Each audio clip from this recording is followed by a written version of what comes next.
গল্পস্তিত্ব লিখা হেলাল উদ্দিন। গল্পের প্রথম থেকে শেষ অংশ। আচ্ছা তুই তো ভার্জিন, তোর রেটটা একটু বেশি হবে, বিথি আয়নাকে বলল। যদি ওয়ান টাইম কাস্টমার আসে তাহলে ওই যে কাশফুল দেখছিস ওইখানে নিয়ে যাবে, আর যদি সারা রাতের জন্য আসে আমাকে বলবি, আমি সব ঠিকঠাক করে দিব। আয়না কাশফুলের দিকে তাকিয়ে মুচকি হেসে।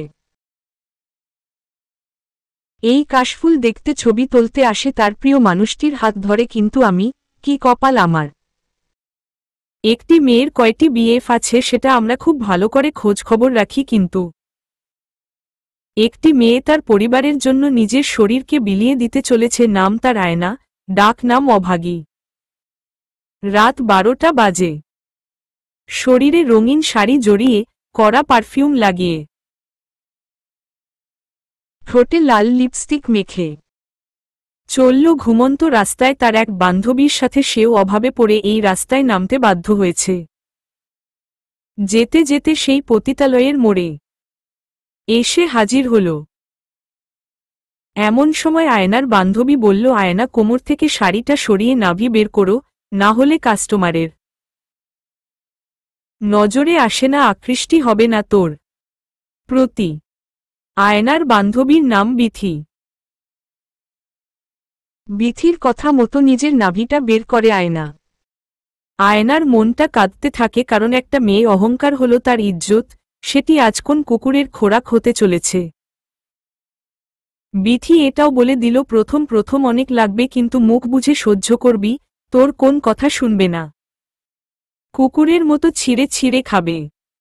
আয়না বিথিকে বলল, তুই চিন্তা করিস না, আমি পারব। বিথি আবার বলল, আয়না তুই একবার ভেবে দেখ, এখনো সময় আছে।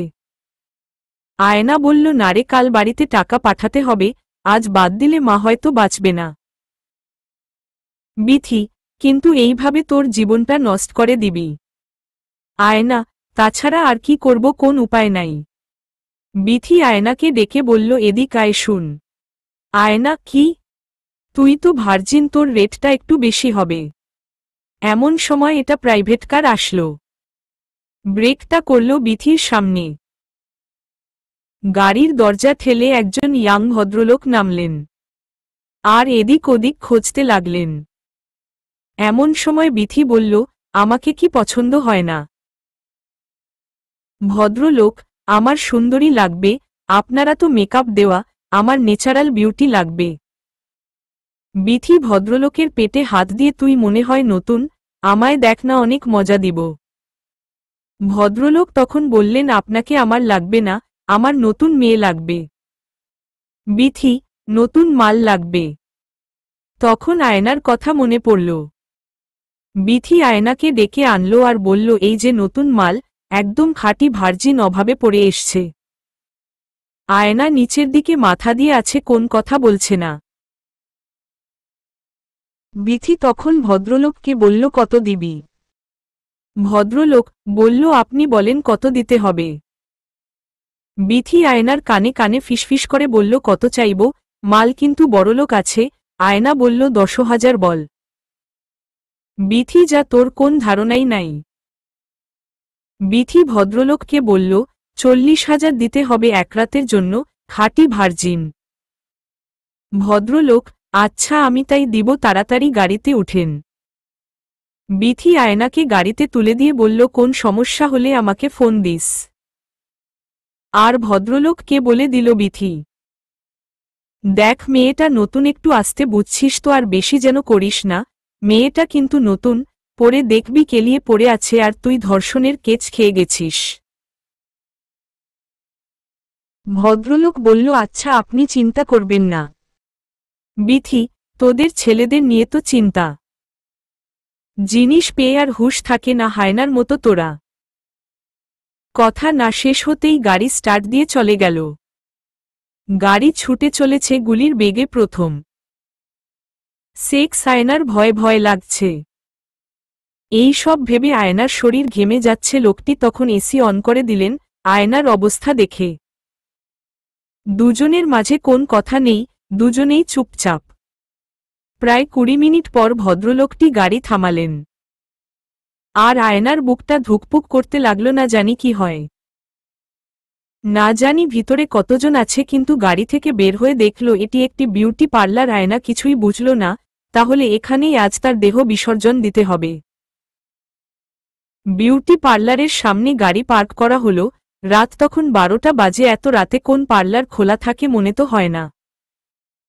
আয়না মনে মনে ভাবল হয়তো আজ একটি নারীর অহংকার ধূলিসাৎ হতে চলেছে, কিন্তু সেটা তো নিজের ইচ্ছায়।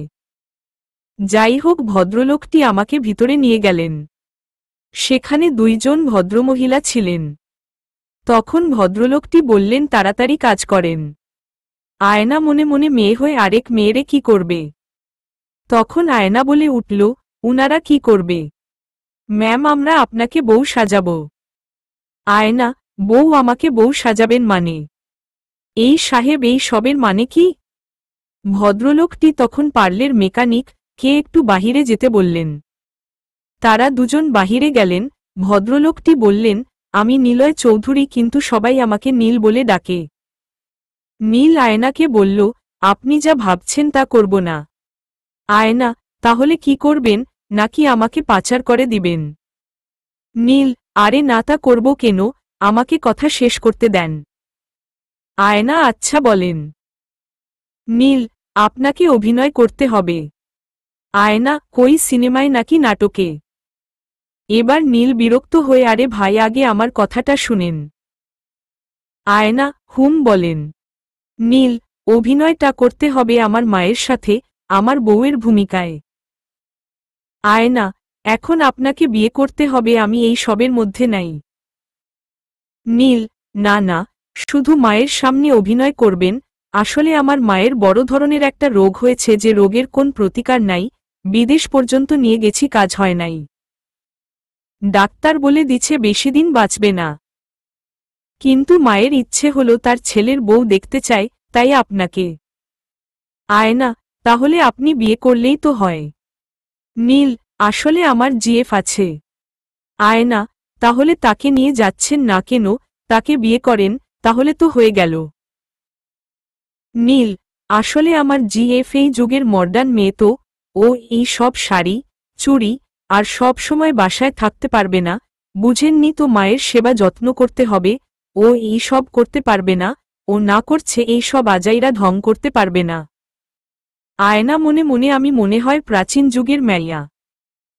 আয়না, আচ্ছা ঠিক আছে, কিন্তু আমাকে কত দিবেন? নীল, আপনার পরিবারের সব খরচ আমি বহন করব। আর আপনার শিক্ষাগত যোগ্যতা কতটুকু? আয়না, অনার্স শেষ। কেন? নীল, কাজ শেষ হলে একটা চাকরির ব্যবস্থা করে দিব, চলবে কি? আয়না মনে মনে, চলবে না মানে দৌড়াবে।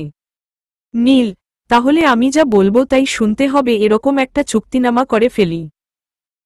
আয়না, ঠিক আছে, তাহলে এখন বউ সাজাতে বলি।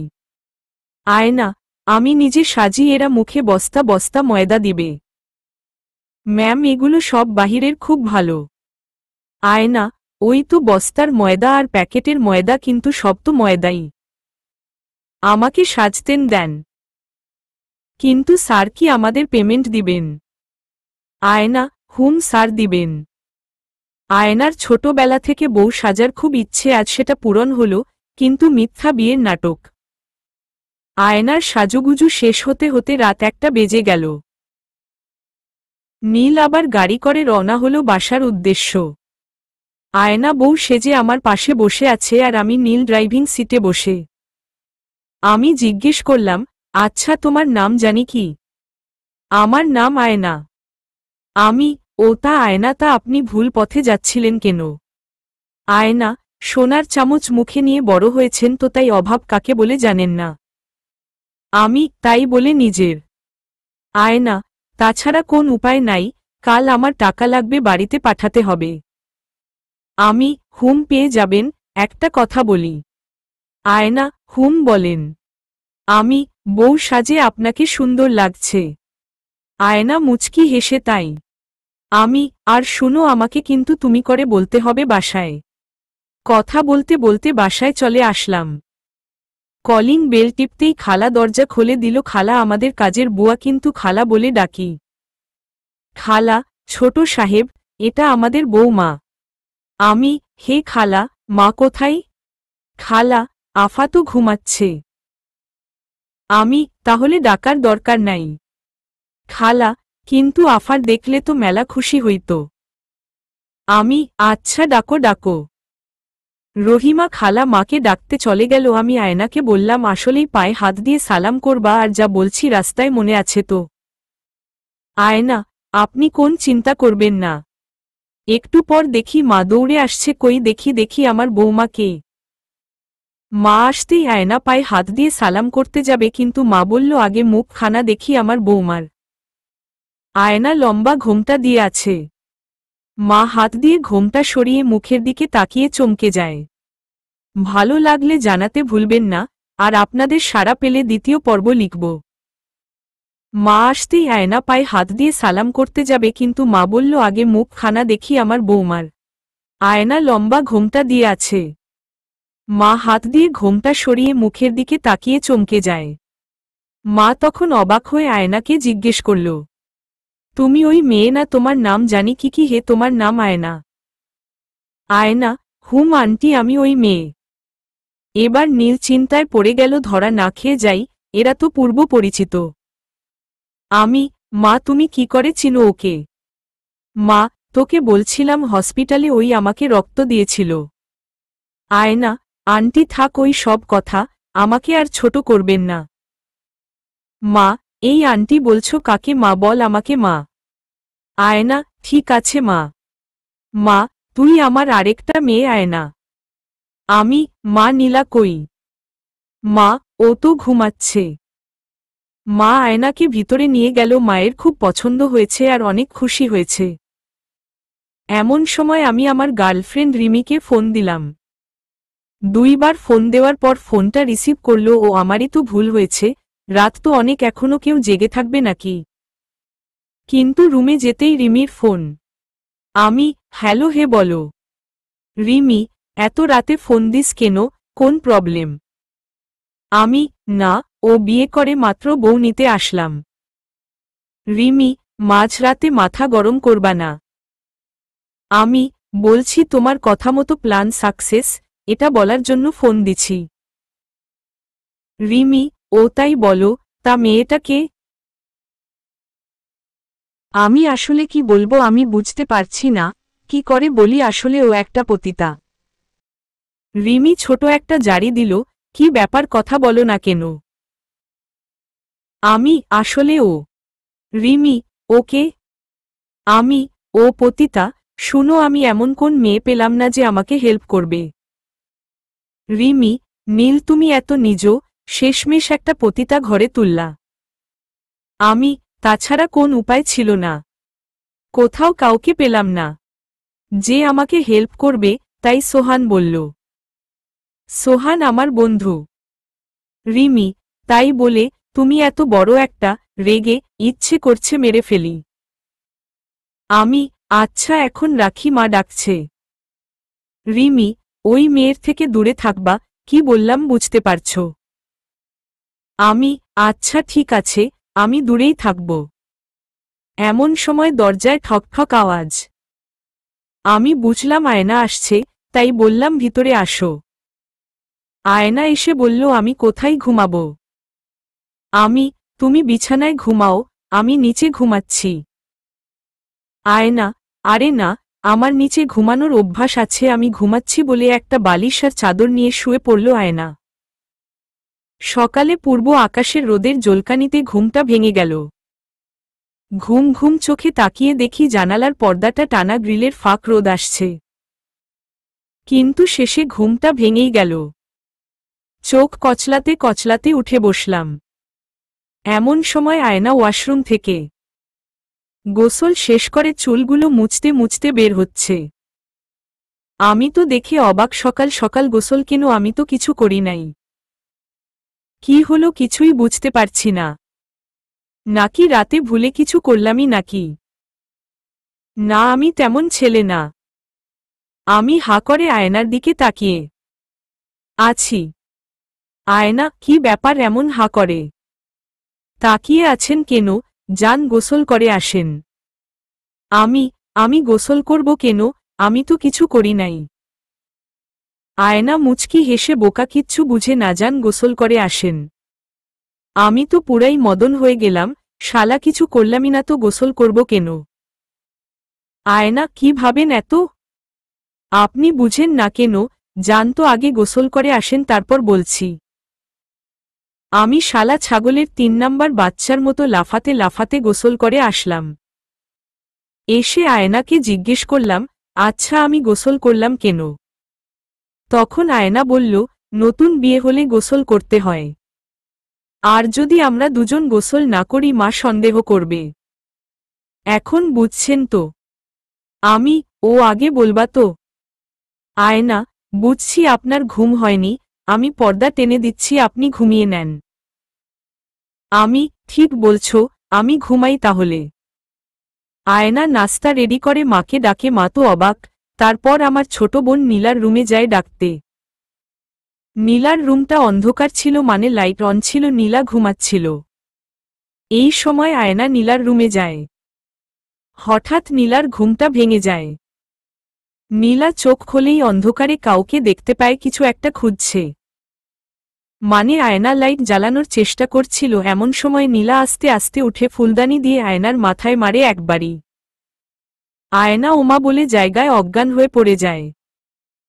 নীলা লাইট অন করে দেখে একটা মেয়ে, তার শাড়িটা পরা ও চুন্নি, যাই ভাইয়া মাকে খবর দিয়ে আসি, আজ চুন্নি ধরেছি। তারপর নীলকে ডাকতে যায় নীলা, গিয়ে দেখল সে ঘুমাচ্ছে। এই ভাইয়া ভাইয়া উঠো, চুন্নি ধরেছি। এই ভাইয়া ভাইয়া। নীল ঘুম থেকে উঠে চমকে যায় আর বলে, কি হয়েছে? নীলা, তোর মানিব্যাগ টাকা হারায় না মাঝে মাঝে, সেই চোরটাকে পাইছি আমি। যা তো, তোর টাকা লাগলে নিয়ে যা, মানিব্যাগ রাখা আছে যা। নীলা, ভাইয়া চোরটাকে তো মাথায় বাড়ি দিয়ে অজ্ঞান করে ফেলছি। হঠাৎ নীলের টনক নড়ে, আয়না না তো, আবার বিছানা থেকে উঠে। নীল, কাকে মারছিস? নীলা, একটা চুন্নি। তখন নীল মাথায় হাত দিয়ে বসে পড়ে। এমন সময় মা আসে, আমাকে জিজ্ঞেসের, এ নীল, আয়নাকে তো দেখছি না। তখন নীলা বলে, মা এই তো আয়না, তুমি দেখছ না? আর তোমার রুমে তো আয়না আছে। মা, আরে আমি এই আয়নার কথা বলছি না, তোর ভাইয়া কাল বিয়ে করছে। তখন নীলা আমতা আমতা করে বলে, মা তাকে কি তুমি আমার 15,000 টাকা দামের শাড়িটা পরতে দিছিলা? মা, হুম। নীলা, ভাইয়া তোর বউ শেষ, আমি ফুলদানি দিয়ে তোর বউয়ের মাথায় বাড়ি মারছি চোর ভেবে। তাই শুনে মা বলল, কি বলি? সেই নীল চলত তাড়াতাড়ি। তারপর সবাই দৌড়ে যায় নীলার রুমে, আর গিয়ে দেখে আয়না সেখানে ছিল না। ওয়াশরুমে পানির শব্দ শোনা যায়। আমি গিয়ে দেখি আয়না একাই তার মাথায় পানি দিচ্ছে। মা আমার আগে গিয়ে আয়নাকে জড়িয়ে ধরে আর বলে, তুই ঠিক আছিস তো? বেশি লাগেনি তো? আয়না, না মা, লাগেনি। মা, আগে রুমে চলতো, এই নীল বৌমাকে রুমে নিয়ে চল। আমি আয়নার হাত ধরে বললাম, আসো আসো। মা রেগে বলল, এই ছাগল হেঁটে আসতে পারলে তো আমি নিয়ে আসতাম। বৌমাকে তুলে নিয়ে আয়। মানুষকে কোন দিন মাথার উপর তোলা যায়? এমন সময় নীলা বলল, ভাইয়া তোকে কোলে নিতে বলছে। ভাবিকে? মা, কই নিয়ে আয়। হে মা, আসছি। আয়না বলল, না আমি হেঁটে যেতে পারবো, বলে এক পা ফেলে আরেক ফেলবে, দেখি পড়ে যাচ্ছে। এমন সময় নীলা, ভাইয়া পড়ল ধর ধর। আমি দৌড়ে গিয়ে ধরলাম, দেখি অজ্ঞান আবার। আর নীলাকে বললাম, সব তোর জন্যে। আমি এই আটার বস্তা নিতে পারবো। যদি রিমি জানতে পারে তাহলে আমাকে শেষ করে ফেলবে।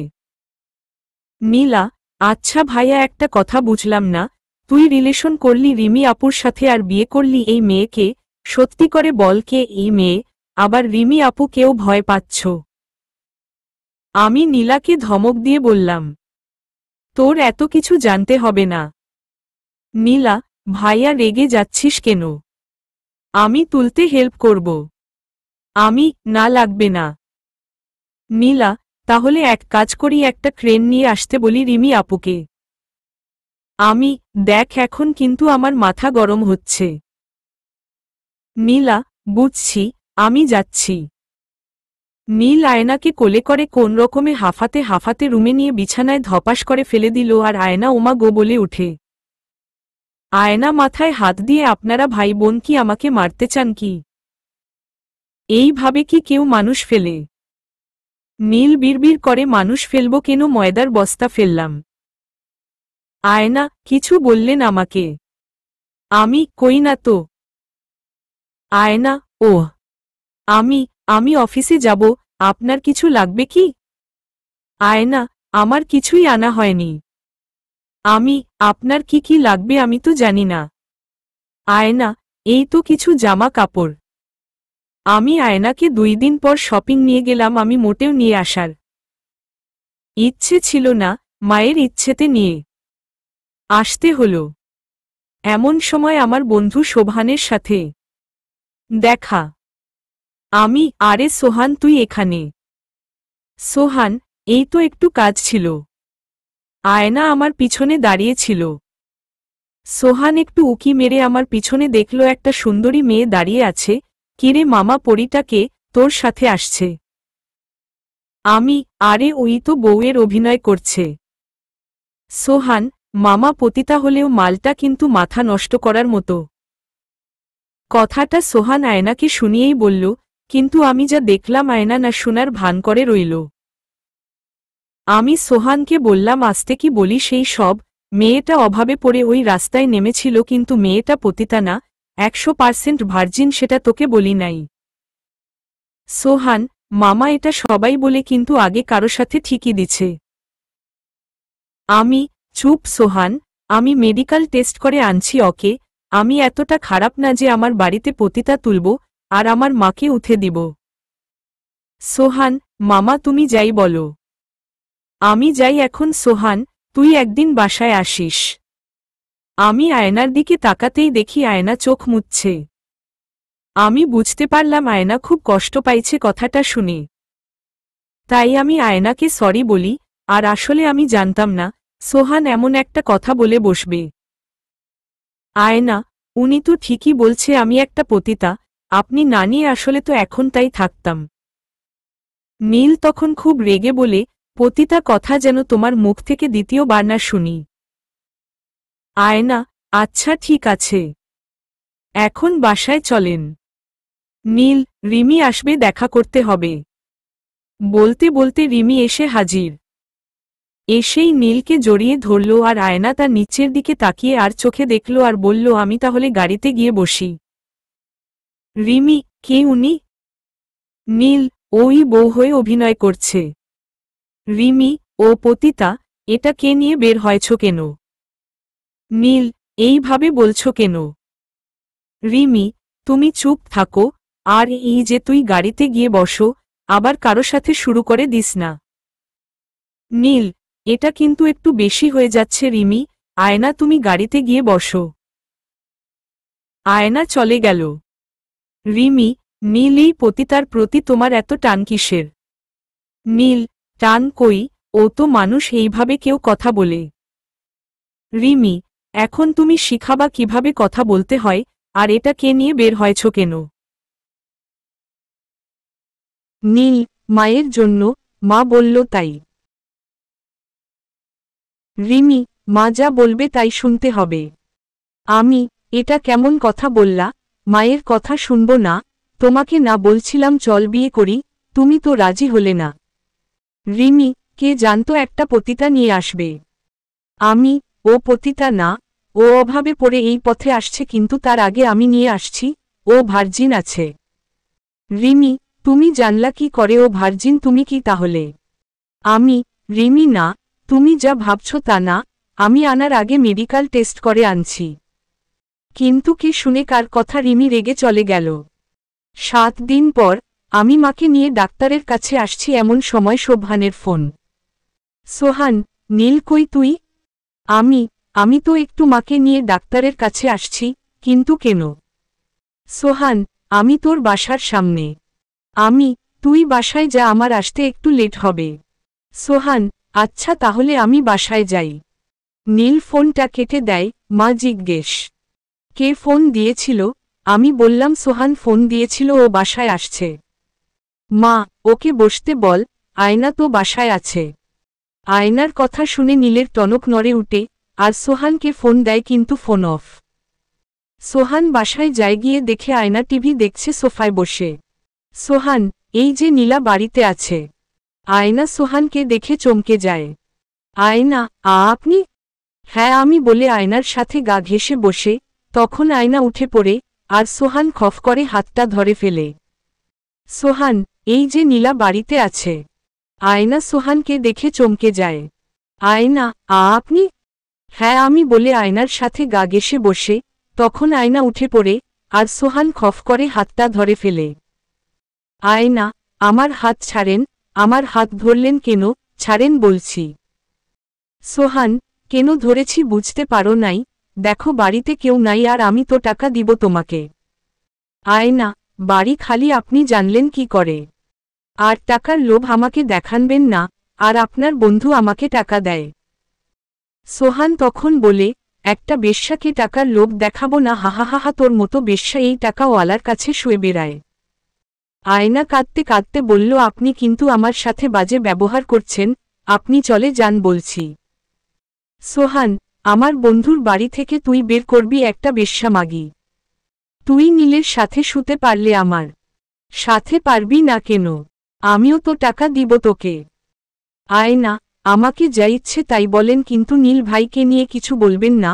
উনি আমাকে কাছে পেয়েও আপনার মতো জানোয়ারের মতো ব্যবহার করেনি। উনি আমাকে সম্মান করেন। সোহান, আহা কি মায়া কাস্টমারের জন্য! তোর ওই মা দালাল আমাকে তোর কাছে পাঠিয়েছে, তোর সাথে। আয়না তখন অবাক হয়ে সোহানের দিকে তাকায়, আর কি বললেন নীল ভাই পাঠিয়েছে? আমি বিশ্বাস করি না। সোহান, তাহলে আমি যাচ্ছে। ফোনটা বের করে দেখল আয়নার ফোন। এদিকে প্রচুর জ্যাম। ড্রাইভারকে বলল, নীল কতক্ষণ লাগবে? ড্রাইভার উত্তর দিল, স্যার অনেক সময় লাগবে, সামনে রাস্তার কাজ চলছে। অনেক শব্দ থাকায় আয়নার ফোনটা রিসিভ করা হলো না। গাড়ি থেকে নেমে যায় নীল। এদিক সেদিকে তাকিয়ে দেখে যাওয়ার কোন রাস্তা নেই। 5 মিনিট সামনে গেলে রাস্তা ফ্রি। নীল হেঁটে রওনা দিল। তারপর একটা রিকশা নিল। যেই রিকশা উঠল, কই থেকে রিমি এসে রিকশায় বসে হাতটা জড়িয়ে ধরে চেপে বসল। আমি অবাক হয়ে, তুমি কোথা থেকে আসলা? রিমি, এত অবাক হচ্ছ কেন? আমাকে বাসায় যেতে হবে এখনই। এমন সময় আবার নীলের ফোন বেজে উঠল। নীল ফোনটা বের করে দেখল আয়নার ফোন। রিসিভ করতে যাবে। রিমি বলল, কার ফোন? আমি বললাম, আয়নার ফোন। রিমি তখন মুখটা কালো করে ফোনটা আমার হাত থেকে নিয়ে কেটে দিল। আর বলল, ওর সাথে কিসের কথা তোমার? এখন আমাকে সময় দেও বলে ফোনটা অফ করে দিল রিমি। নীল, আরে কি করলা? আমাকে বাসায় যেতে হবে, আর আমার জরুরি ফোন আসতে পারে। রিমি, দেখলাম তো কি জরুরি ফোন, আমি ছাড়া তোমার আর কোন জরুরি কিছু নেই। বুঝা গেল এখন তুমি আমার সাথে থাকবে। এদিকে আয়না ফোন দিয়ে হতাশ, নীলের ফোন যে বন্ধ। সোহান, কি ফোন দে। আয়না, ওনার ফোনটা অফ বলছে। সোহান, এখনও বুঝলি না কেন অফ করে দিল? আয়নার একবার বিশ্বাস হচ্ছে সোহান যা বলছি সত্যি, কিন্তু আবার বিশ্বাস হচ্ছে না। আবার নীলকে কথা দিয়েছিল, তার যদি কোন কথা না মানি তাহলে সে আমাকে একটা টাকাও দিবে না। আয়না পড়ে যায় দোটানায়। আর নীল এত খারাপ ছেলে না যে এই কথা বলবে। সোহান আয়নার নীরবতা দেখে আস্তে আস্তে আয়নার কাঁধে হাত রাখল। দেখল আয়না কিছুই বলল না। সোহান বুঝল আয়না এখন রাজি। তখন সোহান নিজের নাকটা দিয়ে আয়নার পিঠে ঘষতে লাগল। শোভানের হাত লাগাম ছাড়া হয়ে যাচ্ছে। শোভানের হাত আয়নার কাঁধ থেকে আয়নার বুকের দিচ্ছে। এমন সময় আয়না শোভানের হাত ধরে ফেলে। সোহান, কি হলো? আয়না, যা হবে নীল, আসলে যখন নীল নিজের মুখ দিয়ে বলবে আমি শুনব, কিন্তু তার আগে না। এতে সোহান রেগে যায় আর চুলের মুঠি ধরে। আয়না ব্যথায়, ছাড়েন বলছি, ছাড়েন। কিন্তু সোহান চুলের মুঠি ধরে সোফায় ফেলে আয়নার উপর ঝাঁপিয়ে পড়ে। তখন আয়না চিৎকার করতে থাকে নিজের ইজ্জত বাঁচানোর জন্য। এমন সময় নীলের বোন নীলা এসে হাজির। নীলা পিছন থেকে বাম হাত দিয়ে শোভানের ঘাড়টা চেপে ধরে আর ডান হাত দিয়ে ইচ্ছে মতো থাপ্পাড়াতে থাকে। সোহান ঘাড় ঘুরিয়ে দেখে নীলা, আর নীলা সোহানকে দেখে আশ্চর্য হয়ে যায়।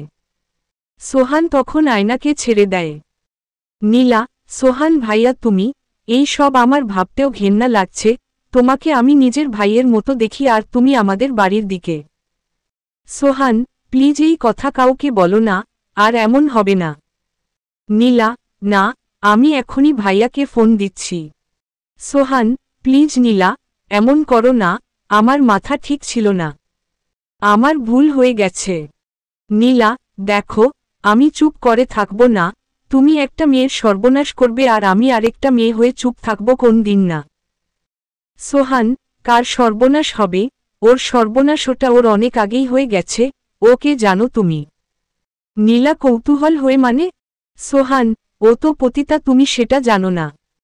নীলা সোহানকে ধমক দিয়ে যা বলল একবারই দ্বিতীয়বার বলার চেষ্টা করবা না, তুমি এত খারাপ আমার ভাবতে অবাক লাগছে, তোমার চিন্তা ভাবনা এত নিজ। সোহান, আমার কথা বিশ্বাস হচ্ছে না, ওকে জিজ্ঞেস করো, না হলে নীলের কাছে জিজ্ঞেস করো। এমন সময় নীল হাজির। নীলকে দেখে সোহান ভয়ে চুপসে যায়। নীল তিনজনকে দেখেই বুঝতে পারল এখানে কিছু একটা হচ্ছে। নীল, নীলা তুই এই সময় বাড়িতে? নীলা, আমি এই সময় বাসায়, তার জন্য আমাকে ধন্যবাদ দে। নীল, কেন, কি হচ্ছে? আর আয়না, তোমার চোখে পানি কেন? এদিকে সোহান ভয়ে জর্শর হয়ে গেছে। নীলা, এই যে তোর গুণধর বন্ধু, তোর বউয়ের ইজ্জত নেওয়ার চেষ্টা করছিল। আমি যদি না আসতাম তাহলে এতক্ষণে। আয়না চাতক পাখির মতো তাকিয়ে আছে নীলের দিকে। নীল কি করে? নীল আসতে বলছিল কিনা? নীল সব কিছু শুনল, কিছু বলবে নীল এমন সময় সোহান এসে বিড়বিড় করে নীলকে বলল, মামা, মালটা দেখে মাথা ঠিক ছিল না, আমি যাই, আরেকদিন আসব। এই কথা শোনার পর নীলের মাথা যায় গরম হয়ে, তখন এক থাবায় শোভানের কলার চেপে ইচ্ছে মতো ৪৫টা থাপ্পড় মেরে দেয়, কান একদম লাল করে ফেলে।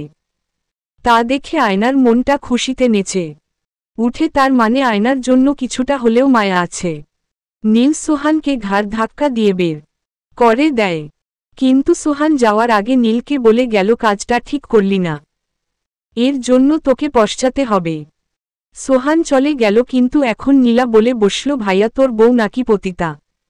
নীল, তোকে কে বলল? নীলা, তোর বন্ধু। নীল, আস্তে আস্তে সব জানতে পারবি। নীলা, না ভাইয়া, তুই এখন বল। নীল নীলার দিকে রেগে চোখ রাঙিয়ে তাকালো। নীলা তখন চুপ হয়ে গেল। নীল বলল, সব জানতে পারবি, কিন্তু মাকে এই সব বলিস না।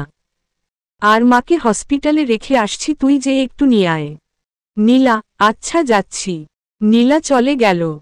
নীল আয়নার দিকে দুপা এগিয়ে গিয়ে বলল, ভয় পাইছ? কোন ভয় নেই।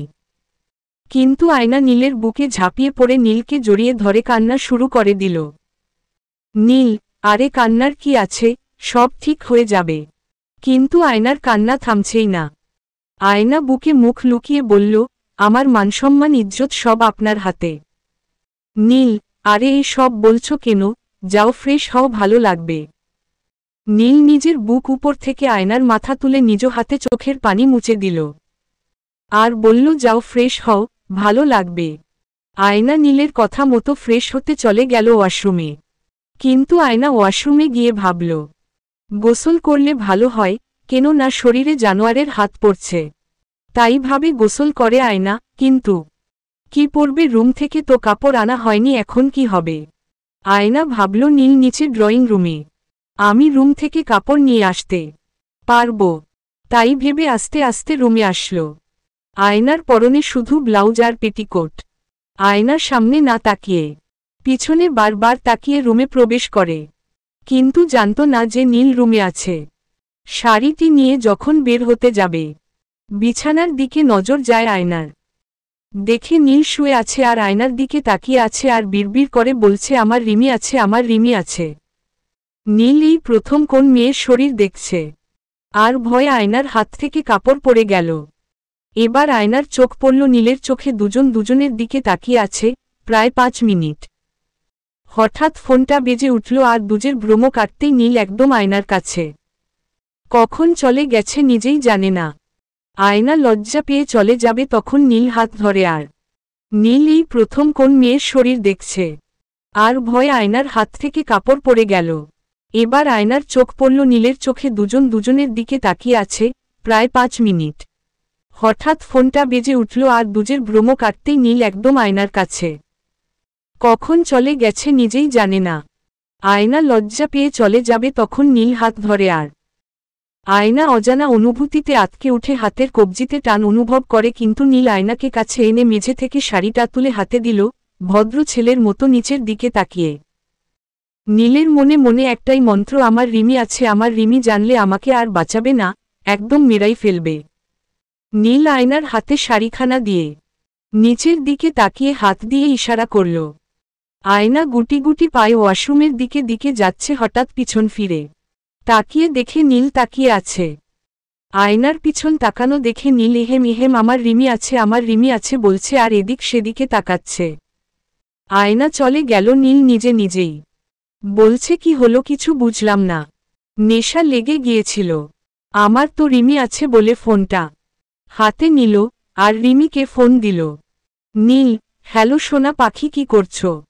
রিমি ওপাশ থেকে, কি ব্যাপার আজ সূর্য কোন দিক থেকে উদয় হলো? নীল, আরে বলো না কি করছো? রিমি, এই তো ছাদে একটু দাঁড়িয়ে আছি। নীল, শুনো বিয়ের পর তোমাকে ছোট ছোট পোশাক কিনে দিব, এগুলো পরে শুধু আমার সামনে দিয়ে হাঁটবে।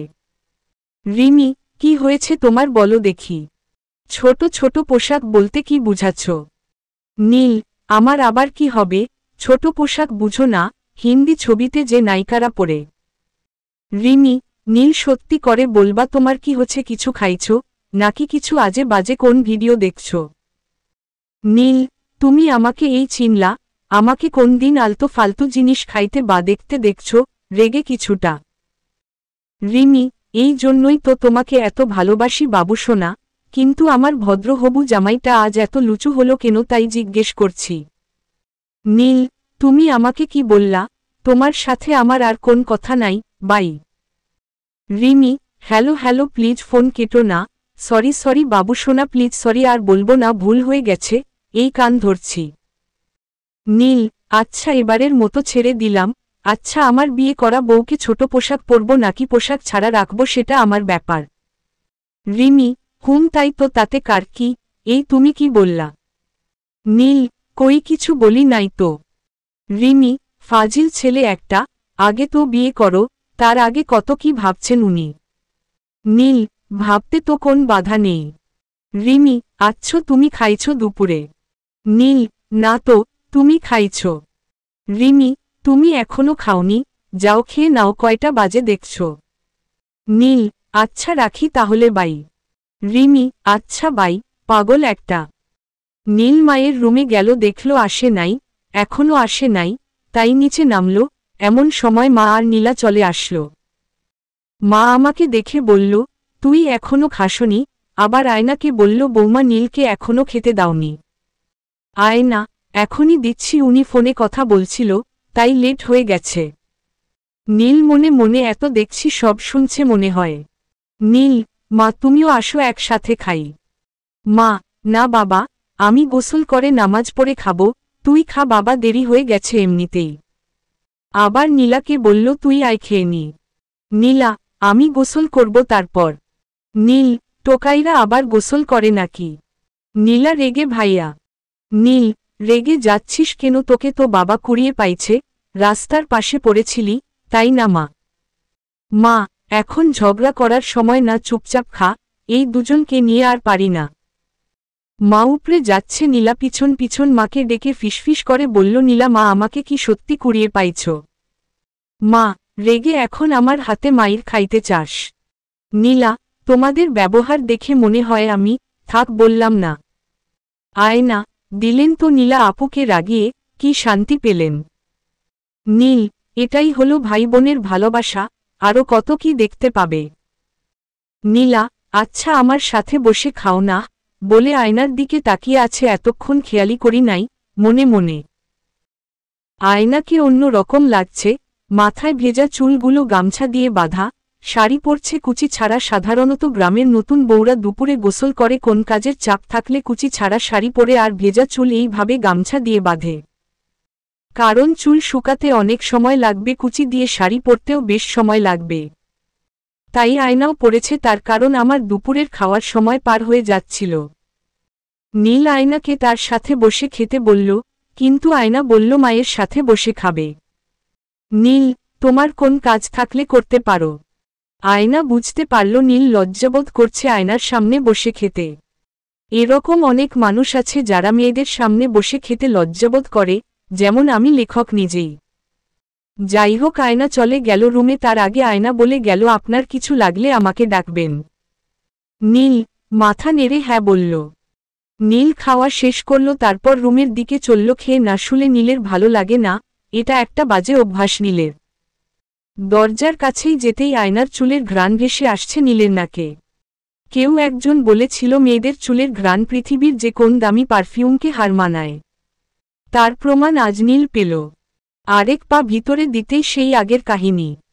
আয়নার শাড়িটা খোলে, আবার নতুন করে কুচি দিয়ে পরবে, এমন সময় নীল হাজির। একটা জিনিস বারবার পিছনে দাঁড়িয়ে দেখলাম, একবার পরছে আর আবার খুলছে, মানে ঠিকঠাক পরতে পারছে না। আয়না রেগে শাড়িটা বিছানায় ছুঁড়ে মারল। আমি পিছন থেকে ফিক করে হেসে দেই। আয়না আমাকে দেখে চমকে যায়। এই তো ধরা খেয়ে গেলাম। আয়না আমার দিকে ঘুরতেই আমি লজ্জায় নিচের দিকে তাকালাম, আর আয়না তাড়াতাড়ি শাড়ি দিয়ে নিজের শরীরটা ঢেকে নিল। তারপর আয়না নিচের দিকে তাকিয়ে রইল, কিন্তু আমি একটু সাহস করে এগিয়ে আয়নার হাত থেকে শাড়িটা নিজের হাতে নিলাম। তারপর আয়নার পেটিকোটের ফিতেটা টাইট করে বেঁধে দিলাম, কারণ লুজ ছিল। আয়না চুপ করে আছে। আমি কানের কাছে গিয়ে বললাম, শাড়ি পরতে পারো না? উত্তর আসলো না। আমি শিখিয়ে দিচ্ছি, মন দিয়ে দেখো। আয়না মাথা নাড়িয়ে হ্যাঁ বলল। আমি শাড়ির এক মাথা আমার কাঁধের উপর রাখলাম, তারপর আয়নাকে বললাম, আগে কোমরের চারপাশে শাড়ি গুজে নিবা। আমি শাড়ি গুজতেই আয়না শো শো করে নিঃশ্বাস নিচ্ছে, আর শাড়ি গুজতেই আয়নার তলপেটটা বারবার কেঁপে কেঁপে উঠছিল। আমি বুঝলাম এটা আমার ঠিক হচ্ছে না, কিন্তু পড়ে গেছি মাইনকা চিপায়। কিন্তু আমি বললাম, প্রথমেই শাড়ির আঁচলের অপর প্রান্ত কোমরের সাথে জোড়াতে হবে, এমনভাবে করতে হবে যেন শাড়ির আঁচল বাইরের দিকে থাকে। চেষ্টা করবা একবারে গুজে ফেলতে, তা না হলে শাড়ি পরাটা অগোছালো দেখাবে। আয়না মাথা নাড়িয়ে হ্যাঁ বলল। এইভাবে পুরো কোমরে একবার শাড়ি জড়িয়ে নিবা। এখন কুচি দিতে হবে। দ্বিতীয়ত আরেকবার শাড়িটি নাভির বাম পাশ দিয়ে কোমরের সাথে পেঁচিয়ে নিবা, কিন্তু নাভির ডান পাশে এসে থেমে যাবে। এবার ইচ্ছে করে নাভিটা ছুঁয়ে দিলাম। আয়না শিরশিরয়ে উঠল। এবার বাম হাতের তালু দিয়ে শাড়ি ধরতে হবে এবং একটি একটি কুচি দিতে হবে। এভাবে 56টি প্লিট দিবা। তারপর সবগুলো প্লিটের মাথা একসাথে নিয়ে একবারে পেটিকোটের ভিতর গুজে ফেলতে হবে। এইভাবে পেটিকোটের ভিতর গুজতেই আয়না আমার হাতখানা ধরে ফেলে আর ছোট ছোট নিঃশ্বাস ফেলতে থাকে। কিন্তু আমি বুঝতে পারছি এগুলো ঠিক না, তাই এবার গলা কাশি দিলাম এহেম এহেম। তারপর শুনো, প্লিটগুলো গুছিয়ে নিবা এইভাবে। তৃতীয়ত সবগুলো প্লিট একসাথে করে সেফটি পিন দিয়ে পিন করলে সুন্দর ভাঁজ হয়ে থাকবে। আর অবশ্যই নাভি থেকে এতটুকু দূরে পিন লাগাতে হবে। তারপর আঁচল ঠিক করবা। সবশেষে বাকি শাড়িটা বাম কাঁধের উপর ছড়িয়ে দিয়ে সুন্দর ব্রুজ কিংবা পিন লাগিয়ে দিবা। আর হ্যাঁ, যদি তুমি নর্মাল বাসায় শাড়ি পরতে চাও তাহলে পিন এই সব এত ঢঙ্গের দরকার নাই। আর যদি কোন অনুষ্ঠানে যেতে চাও এইভাবে পরে যেতে পারো। এখন পরতে পারবে তো? আয়না, হুম পারবো। আমি তো শিখিয়ে দিলাম কি দিবা। আয়না ইশারা দিয়ে চোখ বন্ধ করতে বলল। আমি খুব কৌতূহল নিয়ে চোখ বন্ধ করলাম। চোখ বন্ধ করতেই আমি কারো ঠোঁট আমার গালে অনুভব করলাম। চোখ খুলে দেখি আয়না লম্বা একটা উম্মম্মম্মম্মম্মম্মম্মা দিয়ে দৌড়ে বের হয়ে গেল রুম থেকে। আমি অবাক হয়ে গাল ধরে দাঁড়িয়ে রইলাম। আর এটা কি হলো? আমি পুরা 5 মিনিট দাঁড়িয়েছিলাম। আমি খুব চিন্তায় পড়ে গেলাম, কারণ আয়নার প্রতি আমি কেমন দুর্বলতা অনুভব করছি, আর আয়নাও আমার প্রতি কেমন জানি ভ্যাত ভাবতেই মাথা ধরে আসছে। নিজের প্রতি খুব রাগ হচ্ছে, আয়নাকে আর প্রশ্রয় দেওয়া যাবে না বলে নীল রুম থেকে বের হয়ে যায়। এমন সময় মায়ের ডাক। আমি, মা আমাকে ডেকেছ? মা, হ্যাঁ আয় বাবা। আমি, হ্যাঁ বলো মা। মা, বৌমা সম্পর্কে তো কিছু বললি না বাবা, ওকে বাড়ি কোথায়? বাবা মা কেউ তো আসলো না আর তুই তো শ্বশুর বাড়ি গেলি না। নীল খুব চিন্তায় পড়ে গেল এখন কি বলবে, কোন কথা না বলে নীল চুপ করে ভাবছে। মা ডাক দিয়ে বলল কি রে চুপ করে আছিস কেন? মায়ের কথায় নীলের ধ্যান ভেঙে গেল। কিছু বলতে যাবে এমন সময় আয়না চায়ের কাপ নিয়ে হাজির। আয়নাকে দেখে নীল রেগে ফেটে পড়ছে মনে হয়। মা, ও বৌমা তুই আসছিস, ভালোই হলো। আয়না, কেন মা, কিছু বলবেন? মা, হ্যাঁ আমার কাছে বসো, শুন তোর বাড়িতে কে কে আছে। মা হঠাৎ প্রশ্ন করাই আয়নার হাসি মুখটা চেপে কিছুটা কালো হয়ে গেল। আয়নাও চুপ করে আছে। মা, কি রে তোরা চুপ করে আসিস কেন? নীল, আসলে মা, ওর। নীলকে থামিয়ে দিয়ে আয়না বলল। আমি বলছি মাকে। আয়না তখন মাকে জড়িয়ে ধরে বলল কিছুটা কাঁদো কাঁদো কণ্ঠে। মা আমার কেউ নেই, ছোটবেলা থেকে আমি এতিম। মা, হায় হায় তুই সেটা আগে বলিস নাই কেন? নীল আয়না যা বলছে তা ঠিক। নীলও আয়নার কথায় সায় দিয়ে হুম্মা হুম্মা। মা, তা আগে বলিস নাই কেন? নীল বিড়বিড় করে কি বলবে খুঁজে পাচ্ছে না।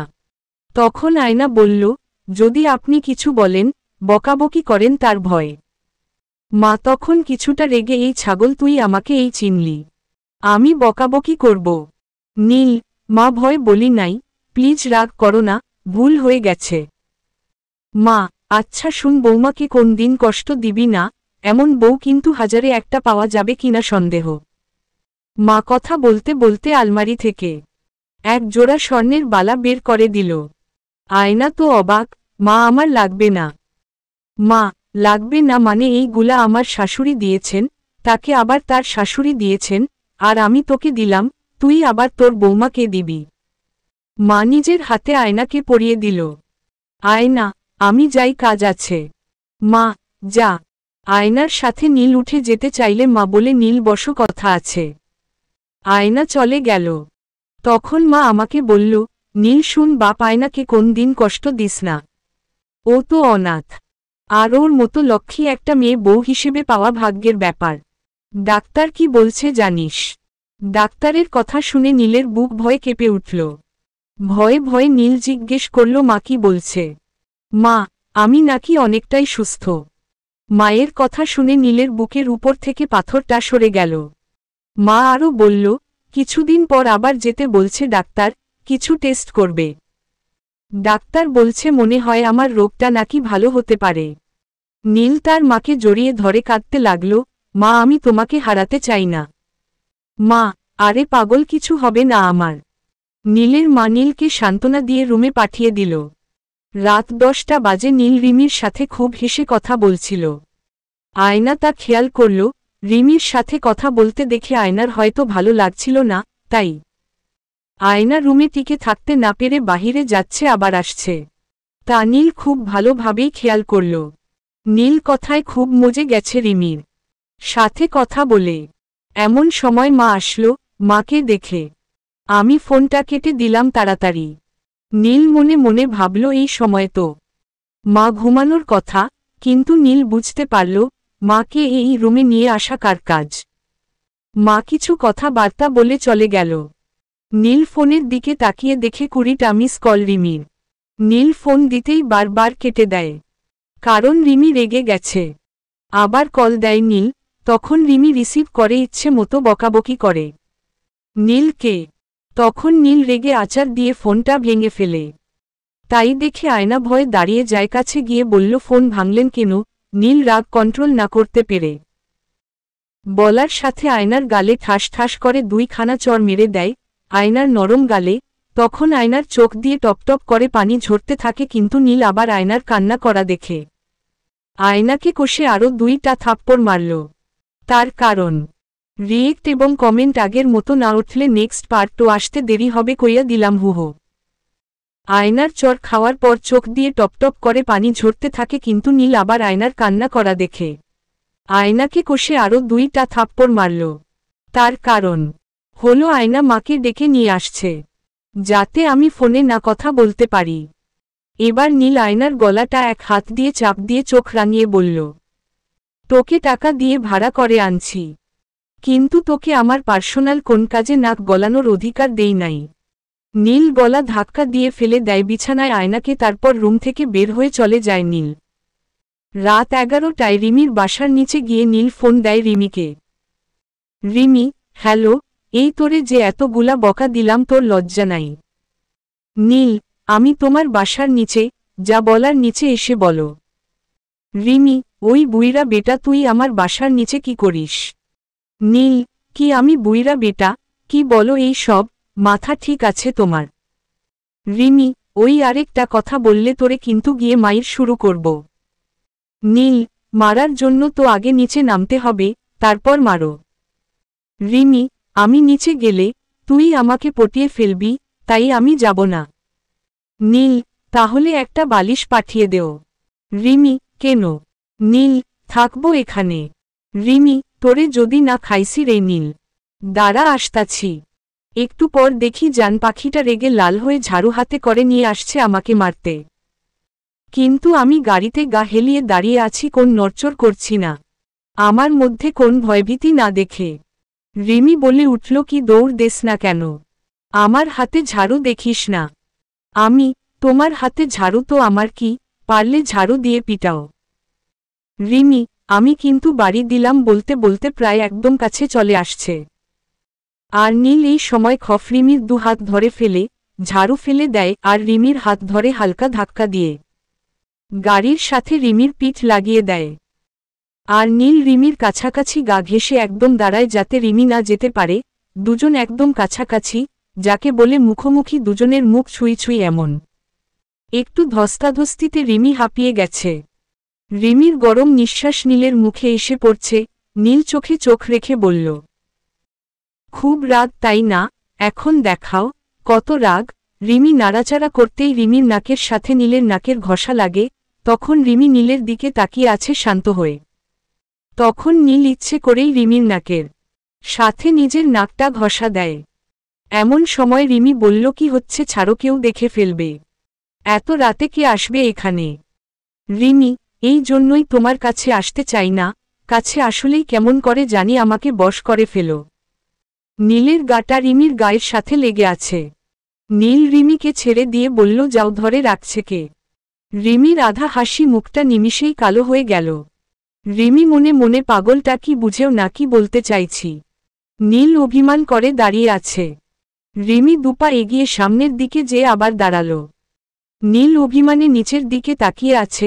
এমন সময় ধাক্কা দিয়ে কেউ গাড়ির সাথে মিশিয়ে ফেলল মনে হয়। তাকিয়ে দেখে রিমি কিছু বললার আগেই রিমি আমার দুই ঠোঁট বন্ধ করে দিল রিমির নরম ঠোঁট দিয়ে। এই প্রথম রিমি আমাকে ভালোবাসার স্পর্শ এঁকে দিল আমার ঠোঁটে। কিছুক্ষণ পর মুখটা তুলে রিমি বলল, এবার হ্যাপি তো? নীল মাথা নেড়ে হ্যাঁ। দুজন দুজনের দিকে তাকিয়ে আছে, পলক পড়ছেই না। এমন সময় কেউ একজন মোবাইলের ফ্ল্যাশ আমাদের মুখে মারল আর বলল, ভাই আপু এবার কি দুজন দুজনার চোখ স্পষ্ট দেখা যাচ্ছে? নীল আর রিমি দুজন দুদিকে ছিটকে পড়ল। কি ব্যাপার, সরে গেলা কেন তোমরা? রিমি, ভাবি তুমি এখানে কেন? ভাবি, হুম আমি। এত রাতে চোখ দেখা দেখি, কবে থেকে এই চোখ দেখা? এই ভাই আপনি কে? হ্যাঁ, এরপর আসলে কয়েল নিয়ে আসবেন। নীল, আমি নীল, কিন্তু ভাবি কয়েল মানে? বুঝলাম না। ভাবি, ও তুমি ওই নীল? কয়েল চিনো না? ওইখানে দাঁড়িয়ে সেই কখন থেকে পাহারা দিচ্ছি, এত বড় বড় হেলিকপ্টারের মতো মশা ভাই। রিমি, তার মানে তুমি ভাবি? ভাবি, ওই চোখ দেখা দেখি দেখছি আর কিছু না। আর শুনো নীল, এরকম রাত করে এসো না, তুমি যাও, এখন অনেক রাত হচ্ছে। আমি যাব। ভাবি বলল, এই দাঁড়াও। আমি ঘুরে তাকাতেই তোমার ঠোঁটে রক্ত মনে হচ্ছে আর একটু ব্যথা অনুভব হচ্ছে। আমি বুঝতে পারলাম কি হয়েছে, তাই আর সাড়া না দিয়ে গাড়ি নিয়ে চললাম। ভাবি রিমিকে বলল, এটা কি করলি বেচারা, এখন মানুষকে কি বলবে? রিমি লজ্জা পেয়ে চলে গেল।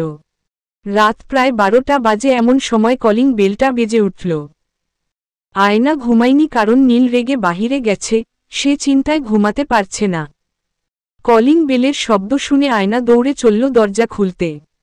আয়না দরজা খুলে দেখল নীল খুব হাসাহাসি খুশি, তাই আর নিজের মুখটা ভার করে রাখল না। জোর করে মুখে হাসি ফুটিয়ে নীলের পিছন পিছন রুমে চলল। নীল তখন যেতে যেতে বলল, আই এম সরি, আসলে আমার রাগ হলে কন্ট্রোল করতে পারি না, আমাকে ক্ষমা করে দেও প্লিজ। আয়না, না না ঠিক আছে, আমার সীমা কোন পর্যন্ত তা বুঝা উচিত ছিল। নীল, প্লিজ রাগ করে থেকো না। আয়না চুপ করে রইল। দুজনে রুমে গেল। আয়না জিজ্ঞেস করল, আপনি কোথায় গিয়েছিলেন? নীল, এই তো ফ্রেন্ডদের সাথে আড্ডা দিলাম। আয়না, আপনি মিথ্যা বলছেন। নীল, কি করে বুঝলে? আয়না, আপনার গা থেকে ফিমেল পারফিউমের ঘ্রাণ আসছে। আয়না খেয়াল করল নীলের ঠোঁট কাটা, তখন বলল, আপনার ঠোঁট কাটা? কথাটা বলার সাথে সাথে নীল ঠোঁট চেপে ধরল হাত দিয়ে। নীল, তুমি যা ভাবছ তা না, ওই রেস্টুরেন্টে বসছিলাম ফ্রেন্ডদের খেতে গিয়ে কাটা চামচের। আয়না কাছে গিয়ে কই দেখি হাত সরান জোর করে দেখল, এটা কাটা চামচ, যা বুঝাবেন তাই না, বলে আয়না রেগে রান্নাঘরের দিকে গেল একা একা বকবক করতে করতে। নীল কান পেতে শোনার চেষ্টা করল, কি বলে শুনতে পেল আয়না যা বলছে আমাকে ভাড়া করে নিয়ে আসছে বলে রাতে শান্তিতে ঘুমাতেও দিবে না। একেবারে বিশ্বপ্রেমিক হয়ে গেছে। আরও অনেক কিছু বলছে। একটু পর আগুনের মতো গরম পানি নিয়ে হাজির হল। গরম পানি নিয়ে এসে বলল, এই নেন, রাতে তো শান্তিতে ঘুমাতে দিবেন না। নীল, গরম পানি দিয়ে কি হবে? আয়না, জানেন না কি হবে? এত বড় হচ্ছেন হাওয়ায়, জলাতঙ্ক হবে। নীল অবাক হয়ে বলল, আরে সেটা তো কুকুরে কামড়ালে হয়। আয়না এবার সুন্দর মুখখানা রেগে লাল করে বলল, মানুষেরও হয়। নীল অসহায়ের মতো বলল, আরে জলাতঙ্ক হয়তো কুকুরে কামড় দিলে। মানুষ কামড়ালে জলাতঙ্ক হয় এই প্রথম শুনছি। আয়না মনে মনে, মানুষরূপী কিছু কুকুর আছে, সেগুলো কামড়ালে জলাতঙ্ক হয়। আয়না নীলকে বলল, যেটা জানেন না সেটা নিয়ে কথা বলবেন না তো। রিমি কিস করাই আয়নার খুব লাগছে, তাই আয়নার এত জ্বলছে। আয়না যে নীলের প্রেমে হাবুডুবু খাচ্ছে। নীল আবার জিজ্ঞেস করল, তা গরম পানি দিয়ে কি করবে? আয়না রেগে বলল, এই গরম পানি আপনার মুখ ঢালব। নীল গরম পানির দিকে তাকিয়ে দেখল পানিটা অনেক গরম। নীল ভাবল যে রাগী মেয়ে না জানি কি করে বসে, তাই আস্তে আস্তে কেটে পাড়ার ধান্দা করল। আয়না কিছু একটা নিতে আলমারির কাছে যায়। এই সুযোগে নীল উঠে দৌড় সোজা ওয়াশরুমে গিয়ে দরজা লক করে বসে থাকে। নীল আয়নাকে কিছু বলতেও পারছে না, যদি মাকে বলে দেয় তাহলে অনেক কিছু হয়ে যেতে পারে। নীলের কষ্ট হলেও আয়নার এই পাগলামিকে প্রশ্রয় দিতে হচ্ছে। আয়না এসে দেখে নীল নেই, কই গেল খোঁজে পাচ্ছে না। খাটের নিচে দেখল নাই। পরে ওয়াশরুমের দিকে গেল, দেখল ভেতর থেকে লক করা, বুঝল এত রাতে নীল ছাড়া কেউ না। তাই, এই নীল ভাইয়া, আপনি বের হন। নীল, না, তুমি গরম পানি ঢালবে। আয়না, না, বের হন। নীল, আগে কথা দেন। আয়না, কিছু করব না, বের হন।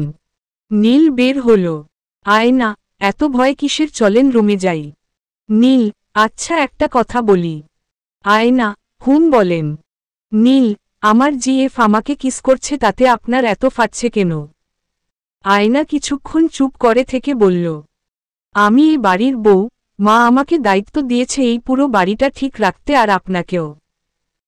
এখন যদি কাল সকালে মা জিজ্ঞেস করে, বৌমা, নীলের ঠোঁট কাটল কিভাবে, তখন যদি বলে দেই এই হচ্ছে, তখন কি হবে ভাবছেন? আয়নার কথা শুনে নীল চুপসে গেল। আর কোন কথা বলতে পারল না। নীল চুপচাপ শুয়ে পড়ল না। আয়না প্রতিদিনের ন্যায় মেঝেতে শুয়ে পড়ল। সকাল 9টায় চেনা কণ্ঠে ঘুম ভেঙে গেল নীলের। নীল শুয়ে থেকে কান পেতে কণ্ঠটা শোনার চেষ্টা করল। কিছুক্ষণ পর নীল এত রিমির গলা বলে মনে হচ্ছে। নীল উঠে দেখার জন্য রুম থেকে এগিয়ে যায়। এত রিমি এত সকালে আমার বাসায় কি করছে, তাও নীলার সাথে কথা বলছে। নীলা রিমিকে চিনে, এর আগেও আসছে, নীলার বান্ধবী সেজে আজও আসছে। নীল পালাতে যাবে এমন সময় রিমির চোখে চোখাচোখি হয়ে যায়, ধরা পড়ে যায়। রিমি নীলকে দেখে চোখের ভ্রু কুঁচকে তাকায় রেগে, কারণ নীল খালি গায়ে ছিল তা দেখে রিমি রেগে যায়। এদিকে আয়না নাস্তা তৈরিতে ব্যস্ত হয়ে পড়েছে। রিমি আসছে সেটা হয়তো দেখে নাই আয়না। যদি দেখত তাহলে একবার হলেও আমার কাছে আসতো। কিছুক্ষণ পর আয়না নাস্তা রেডি করে উপরে আসলো আমাকে ডাকতে, আর মা বলছে একজন গেস্ট আছে নীলার বান্ধবী, তাকে ডাকতে। কিন্তু উপরে এসে রিমিকে দেখে আয়নার খুব রাগ হয়। আর দেখে নীল আর রিমি চোখে চোখে কথা বলছে, দূর থেকে আবার কখনো ইশারায় কথা বলছে। আয়না রিমিকে কিছু বলতে না পেরে নীলের সামনে গিয়ে দাঁড়ায়, কিন্তু নীল রিমিকে দেখায় মগ্ন ছিল, আশেপাশে কে আসলো তা দেখার সময় নেই। আয়না নীলের সামনে গিয়ে দাঁড়ালে আয়নার মাথা নীল ধাক্কা দিয়ে সরিয়ে দেয়, কিন্তু এতে আয়নার প্রচুর রাগ হয়, তাই নীলের পায়ের উপর দেয় এক পাড়া। নীল ব্যথা পেয়ে উফফুফ করে উঠে। রিমি আবার এটা দূর থেকে দেখে ফেলে। ওদিকে রিমি রাগে সাপের মতো ফুলতে থাকে। নীল বেচারা পড়ল এক মহাবিপদে, কোন দিক যাবে এখন। কিছু না ভেবে নীল নাস্তার টেবিলে যায়। একটু পর সবাই নাস্তার টেবিলে একত্রিত হই। আমি আমার মতো নাস্তা করছি, এমন সময় মা আমার দিকে তাকিয়ে আছে। আমি মায়ের দিকে তাকিয়ে, মা কিছু বলবা? মা চশমা ঠিক করে বলল, নীল তোর ঠোঁটে কি হয়েছে? নীল মনে মনে এবার কি বলবো বুঝতে পারছি না। এমন সময় আয়না বলে উঠল, মা ওই তো কাল ফ্রেন্ডদের বাসায় গিয়েছিল। নীল ধরা খাওয়াই দিবে নাকি? মা বলল, তা কাটলো কিভাবে সেটা জানতে চাইছি আমি। আয়না, মা ওর ফ্রেন্ডদের বাসায় একটা কুকুর ছিল, সেটাই নাকি কামড়িয়েছে। নীল বিড়বিড় করে, এবার হবে আসল খেলা, আমি শেষ। রিমি তো রেগে একদম বোমা, শুধু মায়ের জন্য ফাটতে পারছে না। মা, কি সাংবাদিক কথা। আয়না, না মা কিছু হবে না। রিমির দিকে তাকিয়ে বলল, মা পোষা কুকুর ছিল, কিছু হবে না। এবার রিমি রেগে উঠেই গেল। রাগে এমন ভাবে হাঁটছে, ধপাস ধপাস করে। মা, কিরে নীলা, তোর বান্ধবী চলে গেল যে? নীলা কি বলবে ভেবে পাচ্ছে না। নীলা আর নীল তো দর্শক হয়েছিল। নীলা বলল আমতা আমতা করে, মা ওর বাসায় থেকে ফোন দিয়েছিল তাই চলে গেছে। মা, আমাকে তো বলে গেল না। এবার নীল বলল, মা খুব তাড়া ছিল হয়তো। নীলের গলা দিয়ে আর খাবার নামছে না। একমাত্র নীলা জানে তাকে কত বড় প্রবলেম ফেস করতে হবে। মা নাস্তা শেষ করে উঠে গেল। তখন নীল আয়নাকে বলল, এই সবের কোন মানে হয়? এবার আয়না নীলকে বলল, চুপ থাকেন, না হলে মাকে বলে আপনার নাভিতে আর পাছায় 14টা ইঞ্জেকশন দেওয়াবো। নীল, ইঞ্জেকশন কেন? আয়না, কুত্তায় কামড়ালে যে মোটা মোটা সুই দিয়ে 14টা ইঞ্জেকশন দিতে হয় জানেন না? নীলা বলে উঠল, ভাইয়া তোদের কথা কিছুই বুঝতে পারলাম না। নীল, চুপ, তোর বুঝতে হবে। আয়না, নীলা আপু, আমি তোমাকে পরে সব বলবো। নীল তাড়াতাড়ি রেডি হয়ে অফিসে যাবে। গাড়ির কাছে গিয়ে দেখতে পেল রিমি আর নীলা বসে আছে। রিমিকে দেখে নীলের আত্মায় পানি নাই। রিমি ড্রাইভিং সিটের পাশের সিটে বসা। শালা, আজকে ড্রাইভারটাও নাই, তাহলে তো পিছনে বসতে পারতাম। নীল ভয়ে ভয়ে ড্রাইভিং সিটে গিয়ে বসল। নীলা পিছনের সিটে বসা। রিমি বলল, নীলা, আমার ফোনটা তোমার রুমে ফেলে আসছি, একটু নিয়ে আসবা। নীল, আমি নিয়ে আসি। রিমি, না নীলা আপু, তুমি একটু যাও, তোমার ভাইয়ার সাথে আমার একটু কথা আছে। নীলা চলল ফোন আনতে। কিসের ফোন? মিথ্যা সরাল। নীলা গাড়ি থেকে নামার সাথে সাথে রিমি আমাকে। রিমি আর নীলা বসে আছে। রিমিকে দেখে নীলের আত্মায় পানি নাই। রিমি ড্রাইভিং সিটের পাশের সিটে বসা। শালা, আজকে ড্রাইভারটাও নাই, তাহলে তো পিছনে বসতে পারতাম। নীল ভয়ে ভয়ে ড্রাইভিং সিটে গিয়ে বসল। নীলা পিছনের সিটে বসা। রিমি বলল, নীলা, আমার ফোনটা তোমার রুমে ফেলে আসছি, একটু নিয়ে আসবা। নীল, আমি নিয়ে আসি। রিমি, না নীলা আপু, তুমি একটু যাও, তোমার ভাইয়ার সাথে আমার একটু কথা আছে। নীলা চলল ফোন আনতে। কিসের ফোন? মিথ্যা সরাল। নীলা গাড়ি থেকে নামার সাথে সাথে বাঘিনীর মতো থাবা দিয়ে নীলকে ধরে। শার্টের কলার ধরে একদম নীলের কোলে উঠে বসল। আর ওই শালা, তোর ভাড়া করা মেয়ে আমাকে কুত্তা কয়, তুই কিছু বললি না? তুই চুপ ছিলি কেন? তুই কোন প্রতিবাদ করলি না কেন? নীলের চুল ধরে টানছে আর এই সব বলে। নীল বেচারা কোন রকম বলল, আগে বলতে দেও। রিমি, ওই তুই কোন কথা বলবি না? ইচ্ছা মতো তোকে আগে মারব, তারপর তোর সাথে কথা। নীল, আমার খুব লাগছে কিন্তু চুল ছেড়ে দেও। রিমি, তোর চুল সবগুলো তুলে ফেলবো, বলে আর একটু জোরে টান দেয় রিমি। নীল, ওফ লাগছে তো রিমি। রিমি, ওই তোর চুল এত শক্ত কেন? উঠে না কেন? নীল, সেটা কি আমি জানি। রিমি খুব রেগে আছে, মুখ লাল হয়ে গেছে। রিমি চুল ছেড়ে নীলের গলা চেপে ধরে। কিন্তু রিমির চোখের পানি টলমল করছে, যে কোন সময় কান্না করে দিতে পারে। ঠিক তখনই রিমিকে নিজের আয়ত্ত করে ফেলে নীল আর বুকে শক্ত করে জড়িয়ে ধরে। নীল রিমিকে খুব শক্ত করে জড়িয়ে ধরায় রিমি নীলের বুকে মুখ লুকিয়ে কেঁদে ফেলে। রিমি, তুমি কেন এমন করো? তুমি কেন কিছু বললে না? কেঁদেই চলেছে রিমি। রিমির চোখে পানি দেখে নীলের চোখের কিনারায় পানি চলে আসছে, কিন্তু নীলের চোখের পানি লুকিয়ে রাখল। রিমির মুখটা নিজের বুক থেকে তুলে চোখের পানি মুছে দেয় নীল, আর বলে সব ঠিক হয়ে যাবে। রিমি বলল, তার আগে তুমি ওই মেয়েকে বিদায় করো, তাহলে সব ঠিক হয়ে যাবে। তার জন্য তুমি যা বলবা আমি তাই করব। তোমার মায়ের যত সেবা করা লাগবে সব আমি করব, তুমি যা যা বলবা আমি তাই করব। নীল, এইটুকু এখন বুঝলা, আগে বুঝলে আজ এই সব হতো না। রিমি, আগে কি জানতাম আমার ভালোবাসার উপর কেউ ভাগ বসাবে।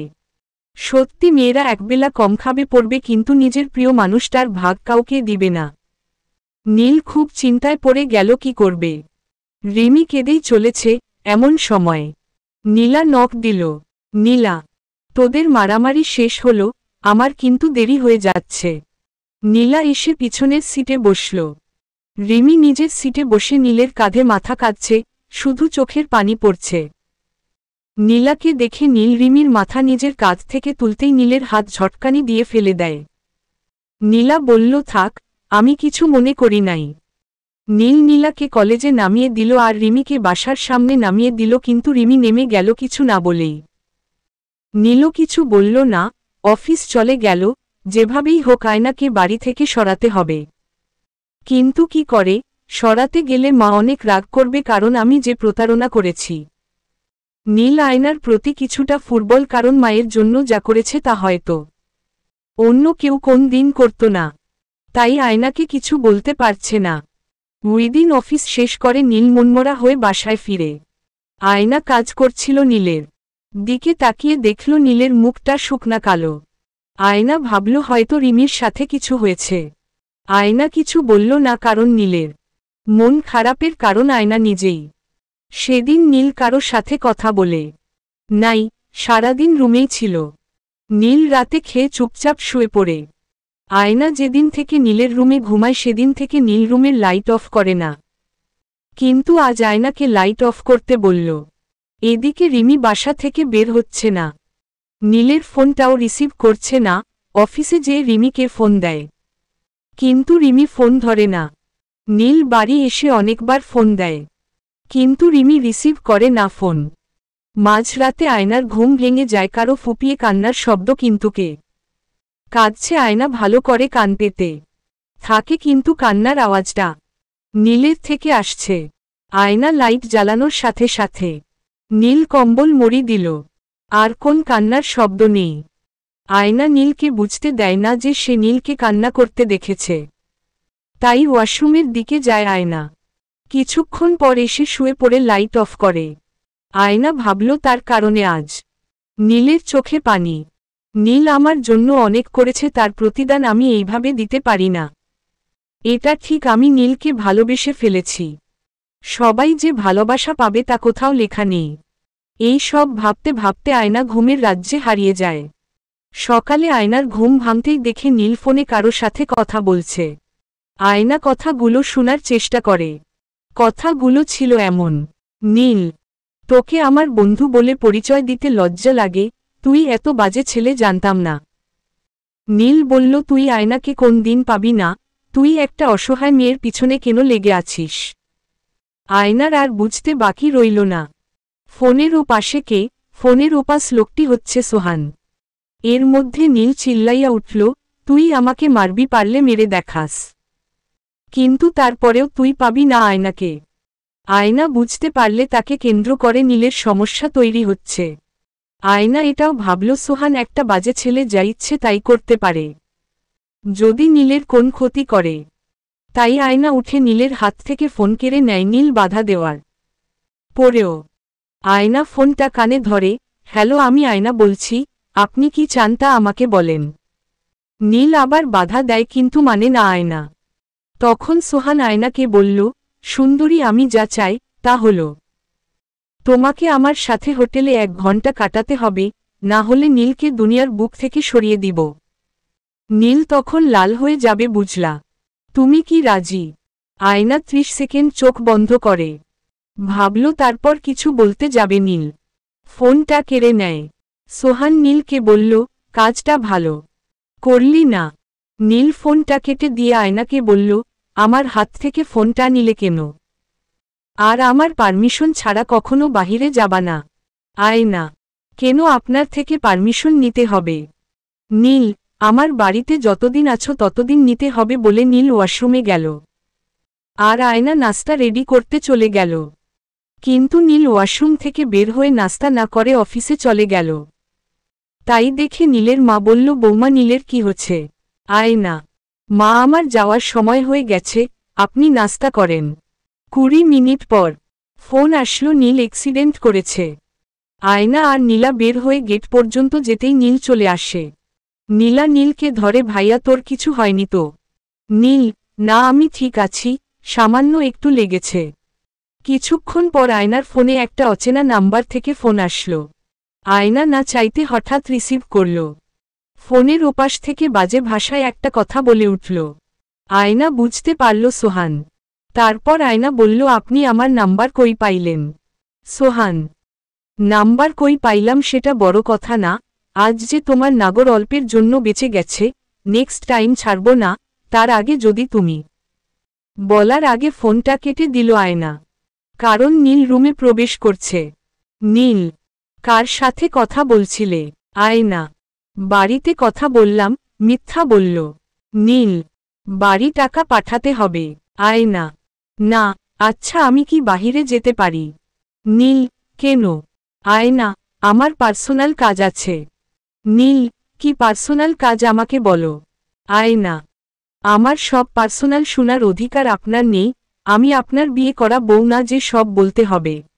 নীল, তার থেকেও বেশি সো আমাকে বলতেই হবে। আয়না, বলছি না বলবো না, এর জন্য যদি চুক্তি বাতিল করেন তাহলে করেন। নীল দেখল আয়না খুব রেগে গেছে, তাই বেশি কিছু আর বলল না। আয়না রুম থেকে বের হয়ে গেল। কিন্তু কিছুক্ষণ পর আবার রুমে এসে নীলকে বলল, আমি কিছু কথা বলতে চাই, যা আপনাকে শুনতে হবে। নীল, হুম বলো। আয়না, আপনি রিমি মেয়েটাকে বিয়ে করবেন না। আয়নার এমন কথা শুনে নীল আয়নার দিকে তাকায়। নীল কিছু বলবে তার আগে আয়না বলল, এটা বলবো না যে রিমিকে রেখে আমাকে বিয়ে করেন। আমি বলতে চাইছি রিমি মেয়েটা ভালো না। নীল কিভাবে বুঝলে? আয়না, যদি রিমি আপনাকে সত্যিকারের ভালবাসত তাহলে অন্য একটা মেয়ে ভাড়া করে এনে অভিনয় করতে বলতো না, সে নিজেই আপনাকে বিয়ে করত। আর সে তো আপনার পরিবারের কাউকে ভালোবাসে না। নীল, এটা তুমি ভুল বললে। আয়না, কেন? আপনি তো বলেছিলেন সে আপনার মায়ের সেবা করতে চায় না, মর্দান মেয়ে, শাশুড়ির সেবাটেবা এই সব করতে পারবে না। আরও অনেক কিছু বলছিলেন। আপনার মা এখন অনেকটাই সুস্থ, রিমিকে বিয়ে করে আরও অসুস্থ করবেন না। কথাগুলো বলে চলে যাবে তখন নীল বলল, রিমি এখন সব করতে রাজি। আয়না, হুম তাহলে তো ভালোই, আপনার আর কোন চিন্তা নেই। নীল আয়নার চোখে আষাঢ়ের মেঘ দেখতে পেল যে কোন সময় বর্ষা নামতে পারে। কিন্তু মা এসে পড়াতে মেঘগুলো চোখের আকাশেই শুকিয়ে গেল। মা এসে নীলকে বলল, কি হইছে? নীল আয়নাকে দেখলাম কেমন জানি। ও কিছু না মা। আয়না প্রায় 3 ঘন্টা পর বাসায় ফিরল। তখন প্রায় সন্ধ্যা। রুমে আসতেই নীল জিজ্ঞেস করল, এতক্ষণ বাহিরে কি করলে? আয়না, কাজ ছিল। নীল, কি কাজ? আয়না পরে জানতে পারবেন। আচ্ছা আপনাকে এখন আমার সাথে বের হতে হবে। নীল, কোথায়? আয়না, আমি যেখানে নিয়ে যাব সেখানে, কোন কথা বলতে পারবেন না। আর সাথে কিছু টাকা নিয়ে বের হবেন। তারপর নীলকে নিয়ে বের হলো শপিং করতে। নীল চুপচাপ আয়নার পিছন ঘুরছে, যা কেনাকাটা সব আয়না করছে। নীল কিছু বলতে গেলে আয়না বলে চুপ থাকেন, আপনি কোন কথা বলবেন না। কেনাকাটা ছিল সব, বিয়ের নীলের মনে হচ্ছে কারো হয়তো বিয়ে। সব শেষে গাড়িতে করে বাসার দিকে যাচ্ছে এমন সময় আয়না বলল, গাড়ি থামান। নীল, মাঝ রাস্তায় গাড়ি থামাতে বললে কেন? আয়না, আচ্ছা এখন যদি বলি আমাকে বিয়ে করতে, আপনি করবেন? নীল, এটা কেমন কথা? আয়না, আচ্ছা আমাকে একটু হলেও ভালোবাসেন নাই? নীল, আয়না এই সব এখন বলছো কেন? তুমি জানো রিমি আছে। তারপরেও? আয়না, ওটা তো একটা চিটিংবাজ মেয়ে, নিজেরটাই শুধু বুঝে। নীল, তারপরেও রিমিকেই বিয়ে করব, কারণ ও ভুলটা বুঝতে পারছে। আয়না, কয়লা ধুইলি কোন দিন ময়লা যায় না, এটা মনে রাখবেন। একদিন আমার জন্য বিন্দু পরিমাণ হলে আফসোস করবেন, যখন আমার সাজানো। থাক বললাম না, বলে গাড়ি থেকে নেমে পড়ল আয়না। নীল, গাড়ি থেকে নামছো কেন? আয়না, আমি একটা জিনিস ফেলে আসছি শপিং মলে। নীল, তাহলে আমিও যাই। আয়না, না, আপনি সোজা বাড়ি যান, আমি নিয়েই তাড়াতাড়ি আসব। আচ্ছা শুনেন, একটু গাড়ি থেকে নামেন। নীল গাড়ি থেকে নামতেই আয়না শক্ত করে জড়িয়ে ধরল আর ফুপিয়ে কান্না করতে লাগল। নীলের কাছে আয়নাকে আজ অন্য রকম মনে হচ্ছে আয়নাকে চিরদিনের জন্য হারিয়ে ফেলছে। আয়না সরি বলে রিকশা নিয়ে চলে গেল আর নীল বাসায় এসে দেখতে পেল রিমি বাসায় মায়ের সাথে কথা বলছে। রিমির বাবা মা ভাইয়া ভাবি সব এসেছে। নীল বিষয়টা বুঝতে পারল না, তাই রিমিকে ডাকল।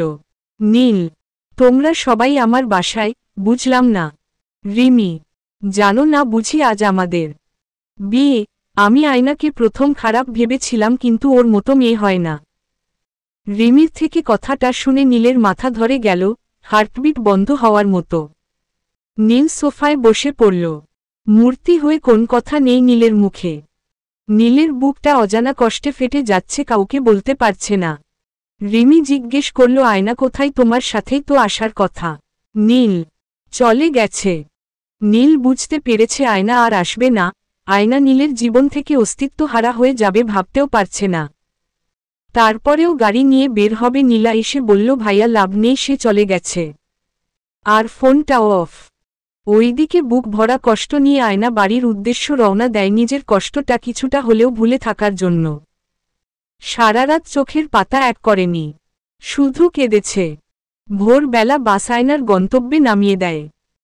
আয়না হেঁটে বাড়ি আসছিল, চোখে পানি, আর একটু হাঁটার পর চোখের পানি মুছে ফেলে, কারণ বাড়ি দেখা যাচ্ছে। যদি কেউ চোখে পানি দেখে তাহলে মা বাবা মন খারাপ করবে, তাই চোখের পানি মুছে এগিয়ে যায়। কিন্তু বাড়িতে অনেক মানুষের আনাগোনা দেখা যাচ্ছে, আবার মাথায় টুপি, অনেকের চোখে পানি। আবার এই সব দেখে আয়না পায়ের গতি বাড়ায়। বাড়ির উঠানে যেতেই একটা খাটিয়া দেখতে পায়। আয়নার মা, ভাই, বোন এসে আয়নাকে ধরে কান্না শুরু করে দেয়। কেউ একজন খাটিয়ায় থাকা লাশটার কাপড় সরিয়ে দেয়। আয়না তাকিয়ে দেখে তার বাবা আর নেই। আয়না দেখেই সেখানেই বেহুশ হয়ে যায়, কারণ আয়না তার বাবার লাশ দেখবে তা কল্পনাও করতে পারে নাই। আয়নার ফোন অফ ছিল সারা রাত, তাই জানাতে পারে নাই। লাশটি জানাজা করা শেষ, তখন আয়নার জ্ঞান ফিরে। কবর দেওয়ার জন্য নিয়ে যাবে এমন সময় একজন ভদ্রলোক এসে বলল, দাঁড়ান, যাকে কবর দিতে নিয়ে যাচ্ছেন তার কাছে আমি 5 লাখ টাকা পাবো, তার কি হবে? তখন সেই খবরটা আয়নার কাছে গেল। কেউ একজন বলল, 5 লাখ টাকা দাবি করছে। আয়না সেই ভদ্রলোকটিকে বলল, আমি আপনার টাকা পরিশোধ করব, দয়া করে আমার বাবাকে কবর দিতে দেন। 7 দিন পর আবার সেই লোকটি এসে টাকা চাইল। আয়না তখন বলল, চাচা আমার পক্ষে এত টাকা দেওয়া সম্ভব না। কিন্তু চাচা আপনার বাসায় তো কাজের লোক লাগে। সেই লোকটি বলল, তা তো আছেই, কিন্তু কেন? আয়না, তাহলে আপনার বাসায় কাজ করে টাকা পরিশোধ করে দিব, যতদিন না টাকা পরিশোধ না হয় ততদিন কাজ করব। সেই লোকটি বলল, না তা হবে না, তুমি 2টি উপায়ে টাকা পরিশোধ করতে পারবে। এক, আমার 5 লাখ টাকা নগদ দিতে হবে, না হয় আমার একটা ছেলে আছে তাকে বিয়ে করতে হবে। আপনার বাসায় কাজ করে টাকা পরিশোধ করে দিব, যতদিন না টাকা পরিশোধ না হয় ততদিন কাজ করব। সেই লোকটি বলল, না তা হবে না, তুমি দুটি উপায়ে টাকা পরিশোধ করতে পারবে, এক আমার 5 লাখ টাকা নগদ দিতে হবে, না হয় আমার একটা ছেলে আছে তাকে বিয়ে করতে হবে। আর হ্যাঁ, আমার ছেলের 5 নাম্বার বউ হবে তুমি। এই কথা শুনে আয়নার মা বলল, আমাদের এত টাকা দেওয়ার সামর্থ্য নেই। লোকটি বলল, তাহলে আমার ছেলেকে বিয়ে করতে বলুন আপনার মেয়েকে। আয়নার মা, আপনার ছেলের তো 4 বউ আছে, তাহলে আমার মেয়ের জীবনটি কেন নষ্ট করতে চান? লোকটি বলল, আমার নাতি নাতনি দরকার তাই। আয়না ভাবল, আমার জীবন কি মিথ্যা অভিনয় করতে করতে যাবে? কাউকে ভালোবাসার অধিকার পর্যন্ত নাই আমার। কি আর করার মা, ছোট ভাই বোনদের জন্য নিজের জীবনটাকে কুরবানি দিতে হবে। আয়না বাড়ি আসছিল একটু শান্তিতে থাকতে, কিন্তু তা আর হলো কোথায়। আয়না ভদ্রলোকটিকে বলল, আমি রাজি আপনার ছেলের বউ হতে, কিন্তু আমার মা ভাই বোনের খরচ সেটা তুমি মাসে মাসে পেয়ে যাবে। আয়না ভাবল, লোকটি যখন এত সহজে রাজি হলো, এর মধ্যে নিশ্চয়ই কোন কারণ আছে, হয়তো তাদের আশা পূরণ হলে। নীলের বাড়ি থেকে যেভাবে বের হয়ে আসছি সেইভাবে আবার আমারও কপাল একদম সোনাই মুড়ানো। 2 মাস পর আজ আয়নার বিয়ে হয়েছে, বাসর ঘরে বসে আছে আয়না। ডাক ঢোল পিটিয়ে আনুষ্ঠানিকভাবেই বিয়ে হল, কিন্তু একবারও তার স্বামীর মুখটা দেখে নাই। আয়না বাসর ঘরে বসে শুধু নীলের কথা ভাবছে, তাকে এক মুহূর্তের জন্য ভুলতে পারিনি আয়না, কারণ নীল আয়নার রক্তের সাথে মিশে গেছে। এমন সময় দরজা লাগানোর আওয়াজ আসলো আয়নার কানে, কিন্তু আয়না শুয়ে পড়ল ঘুমের ভান করে। বর এসে দেখল আয়না ঘুমাচ্ছে। বাহিরে হালকা শীত থাকায় আয়নার গায়ে কম্বল জড়িয়ে দিয়ে বারান্দায় একটা চেয়ার ছিল, সেখানে বসে আকাশের দিকে তাকিয়ে রইল। আয়না মনে মনে বলল, বুইরা বেটার কত ভাব, কেমন ভাব ধরে ব্যালকনিতে বসে আছে। যে লোকের 4টা বউ আছে সে বুড়া ছাড়া আর কিছুই না, কিন্তু এখন পর্যন্ত একটা বউও দেখলাম না। আয়না বিছানা থেকে উঠে তার স্বামীর পিছনে গিয়ে দাঁড়িয়ে, কি ব্যাপার, আপনি এখানে বসে রইলেন যে, ঘুমাবেন না? আয়নার স্বামী চমকে দাঁড়িয়ে বলল, ও আপনি ঘুমান নাই? আপনি তখনও রুমটা অন্ধকার, কারো মুখ দেখা যাচ্ছে না। আমি ঘুমাবো, কিন্তু কোথায়? আয়না মনে মনে, কি লোক রে বাবা, মনে হয় ভাজা মাছটা উল্টে খেতে পারে না।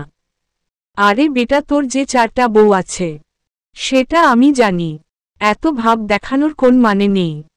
আর কিছু না বলে আয়নার মতো আয়না শুয়ে পড়ল। সকাল 10টা বাজে, কিন্তু নতুন বউ এখনো ঘুমাচ্ছে, এটা নিয়ে বাড়িতে কানাকানি শুরু হয়ে গেল। আয়না কম্বল মুড়ি দিয়ে শুয়ে আছে। এমন সময় কেউ একজন মাথার কাছে এসে বলল, কি বড় লোকের বেটি গো, এত বেলা পর্যন্ত কেউ ঘুমায়? আয়না সবার সাথে এমন ব্যবহার করল যা একেবারে মেনে নেওয়ার যোগ্য না, রীতিমতো খারাপ ব্যবহার। কারণ আয়না এখান থেকে মুক্তি চায়। এমন সময় একজন ছেলে এসে বলল, তোমরা সবাই বাহিরে যাও, তোমাদের সাথে পরে কথা হবে।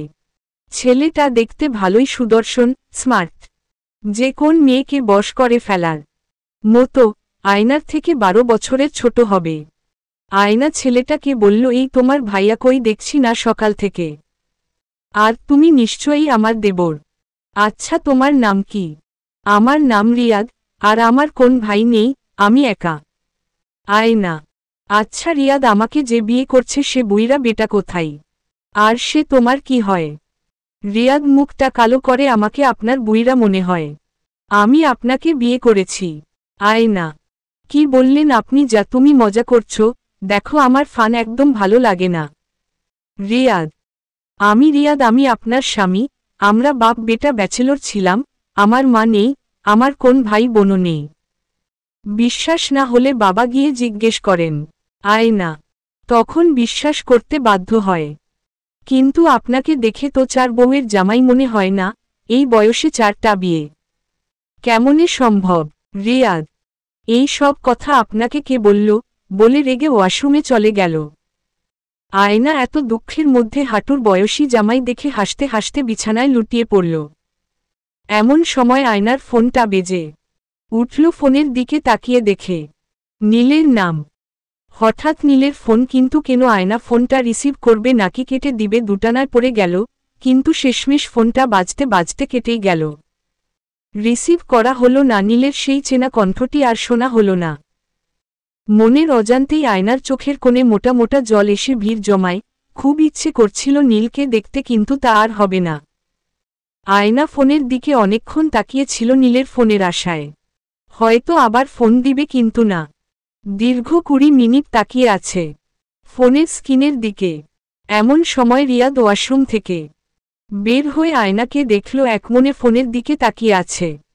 তাই দেখে রিয়াদ বলল, হ্যালো। এইভাবে ফোনের দিকে তাকিয়ে কি দেখছেন? আয়না এতটাই মন দিয়ে তাকিয়ে আছে যে রিয়াদ ডাকছে তার কোন সাড়া নেই। রিয়াদ এসে পিঠে হালকা ধাক্কা দিতেই ধ্যান থেকে ফিরে রিয়াদের দিকে তাকিয়ে, আপনি আমার গায়ে হাত দিলেন কেন? আমি আপনাকে পারমিশন দিয়েছি আমার গায়ে হাত দেওয়ার জন্য। রিয়াদ, সরি আসলে আমি আপনাকে ডাকছিলাম সাড়া না পেয়ে, তাই। আয়না, তাই বলে গায়ে হাত দিবেন আজব প্রাণী? রিয়াদ, সরি বললাম তো, নাকি এখন পায়ে ধরে মাফ নিতে হবে? কিছুটা রেগে। আয়না, না ছোট মানুষ ভুল করছেন, পায়ে ধরতে হবে না। রিয়াদকে ছোট বলায় খুব রেগে যায়, তা চোখে মুখে স্পষ্ট দেখা যাচ্ছে, কিন্তু প্রকাশ করছে না। রিয়াদ তখন আয়নাকে বলল, নাস্তা বানিয়েছেন কি? আয়না, ওই পিচ্ছি আমাকে কি কোন দিক থেকে কাজের বুয়া মনে হয়? গরিব হতে পারি কিন্তু। থাক বললাম না। রিয়াদ, আমি তো বলি নাই আপনি কাজের বুয়া, কিন্তু একটু কষ্ট করে নাস্তা বানাতে পারতেন বাবার জন্য। আয়না, বাড়িতে কি আর কেউ নেই নাস্তা বানানোর জন্য? রিয়াদ, আমি তো বললাম আমার মা নেই, বাপ বেটা ব্যাচেলর। আয়না, আমাকে এসে সকালবেলা এতগুলা কথা শুনিয়ে গেল, এত মানুষ আর কাজের বেলায় নাই। রিয়াদ, আপনি বুঝবেন না, থাকেন, আস্তে আস্তে সব বুঝে যাবেন। নিচে গিয়ে দেখেন কেউ নাই। আয়না রুম থেকে বের হয়ে দেখল কেউ নেই, পুরো বাড়ি ফাঁকা। আয়না দেখে এসে বলল, বাপ রে বাপ, এত মানুষ ছিল আর এখন বিষ খাওয়ার জন্য একটা মানুষও পাওয়া যাবে না। রিয়াদ, কি সব বলেন, কে বিষ খাবে? আয়না, আপনি পিচ্ছি মানুষ, এত কিছু বুঝবেন না। রিয়াদ এবার রেগে কিচেনের দিকে গেল। আয়না চাপা হাসি দিয়ে দরজা লক করে আয়নার সামনে নিজেকে মেলে ধরল। আয়না আর নিজেকে দেখতে লাগলো, বিয়ের শাড়িটা এখনও চেঞ্জ করে নাই। বিয়ের শাড়িতে নিজেকে খুব বেমানান লাগছে। এই বিয়ের সাজ একজনের জন্য আর কারো জন্য না।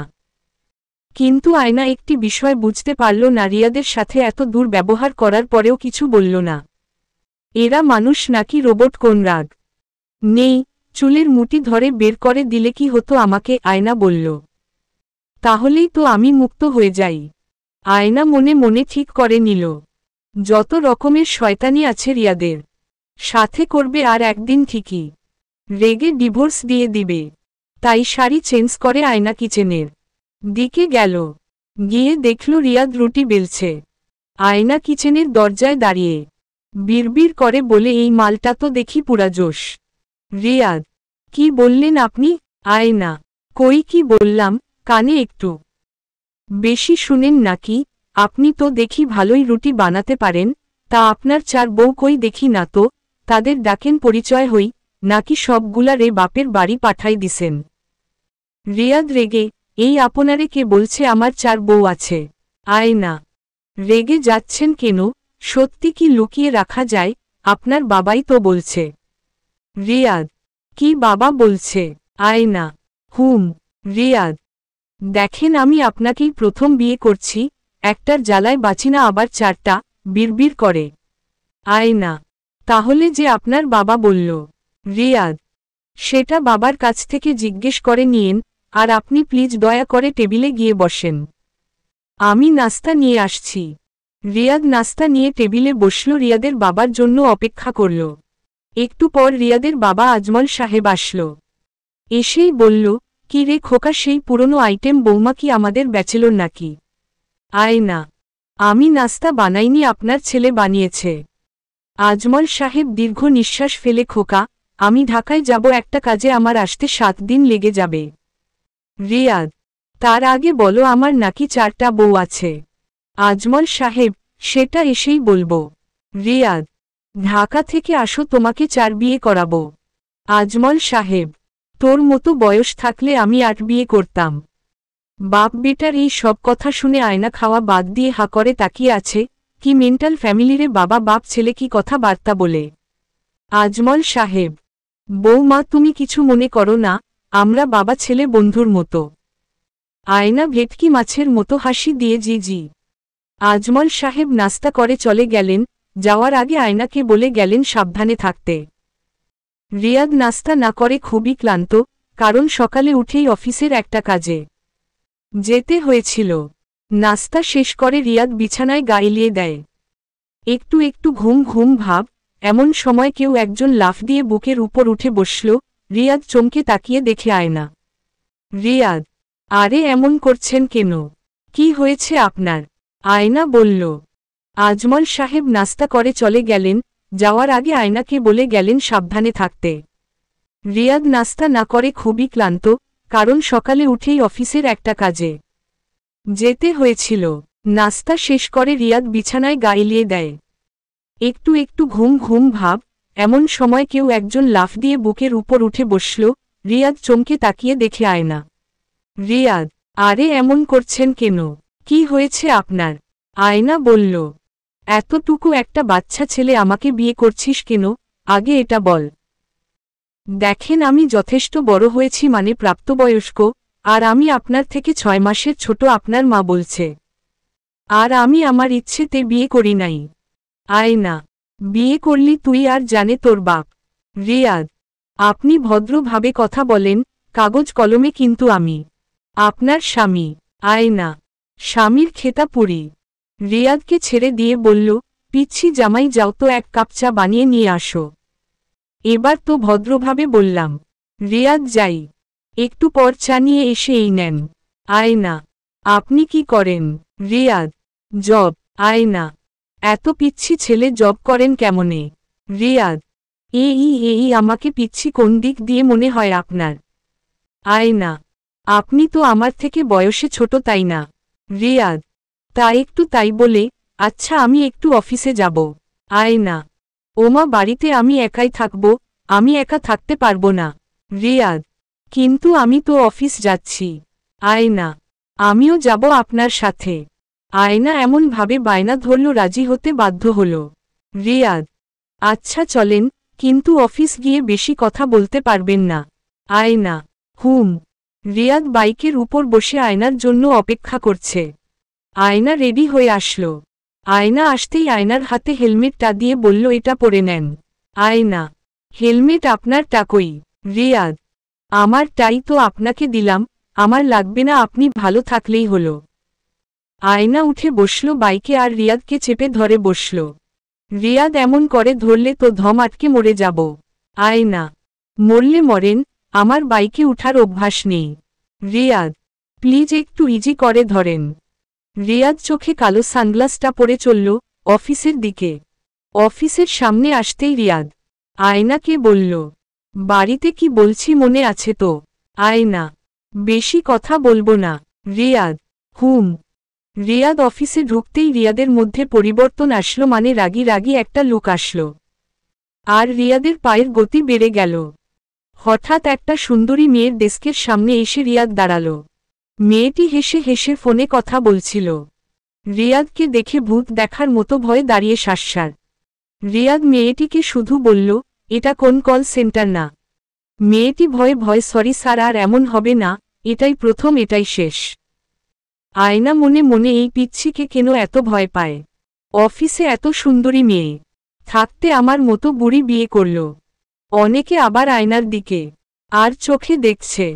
কানাঘুষা শোনাও যাচ্ছে যে মেয়েটা কি স্যারের বউ। এমন সময় রিয়াদ বলল, আপনি ওয়েটিং বসেন। আয়না, আমি কি ওয়েটিং রুম চিনি নাকি? রিয়াদ, এই রহিম ভাই উনাকে ওয়েটিং রুমে নিয়ে জানত, অফিস বয়। রহিম, স্যার এটা কি আমাদের ম্যাডাম? রিয়াদ, রহিম ভাই আপনাকে যা বলছি তাই করেন। আয়না বলে বসল, আমি যাব না, আমি আপনার রুমে বসে থাকব। রিয়াদ, এটা কিন্তু কথা ছিল না। আয়না, আমি যা বলবো তাই হবে না হলে। রিয়াদ হেসে, আমাকে ব্ল্যাকমেইল করেন? কি করবেন করেন, আমি বাসায় ভদ্রভাবে থাকি বলে ভাববেন না আমি ধোয়া তুলসী পাতা। আয়না মনে মনে মালে কয় কি। তখন আয়না চুপচাপ ওয়েটিং রুমে গেল। আয়না যখন বের হলো তখন একটি চেনা একটা ভয়েস শুনতে পেল আর সামনের দিকে তাকিয়ে দেখে নীল। রিয়াদের কক্ষ হতে বের হতেই আয়না নীলকে দেখতে পায়। দীর্ঘদিন পর চেনা মুখটা দেখে মনের ভিতর উথাল পাথাল শুরু হয়ে যায়। নীলের কাছে যাবে এক পা ফেলতেই মনে পড়ে সে নীলের সামনে গিয়ে কি বলবে। তাই আবার পিছু হাটে যায় যাতে নীল না দেখতে পারে। নীল রিয়াদের কক্ষে যায়, কিছু কথা বলে আবার চলে যায়। আয়না দূর থেকে নীলকে মন ভরে দেখে। নীল চলে যেতেই আয়না রিয়াদের কাছে যায়, জিজ্ঞেস করবে কিন্তু আবার করল না। কারণ কি বলবে? আয়নার মন আজ খুশি, তাই রিয়াদের কাছে গিয়ে বলল, আজ আর অফিস করতে হবে না, চলেন বাসায় যাই। রিয়াদ, আমার কাজ আছে তো। আয়না, রাখেন তো আপনার কাজ, বলে রিয়াদের হাতটা ধরে সবার সামনে দিয়ে টানতে টানতে বাইকের কাছে নিয়ে গেল।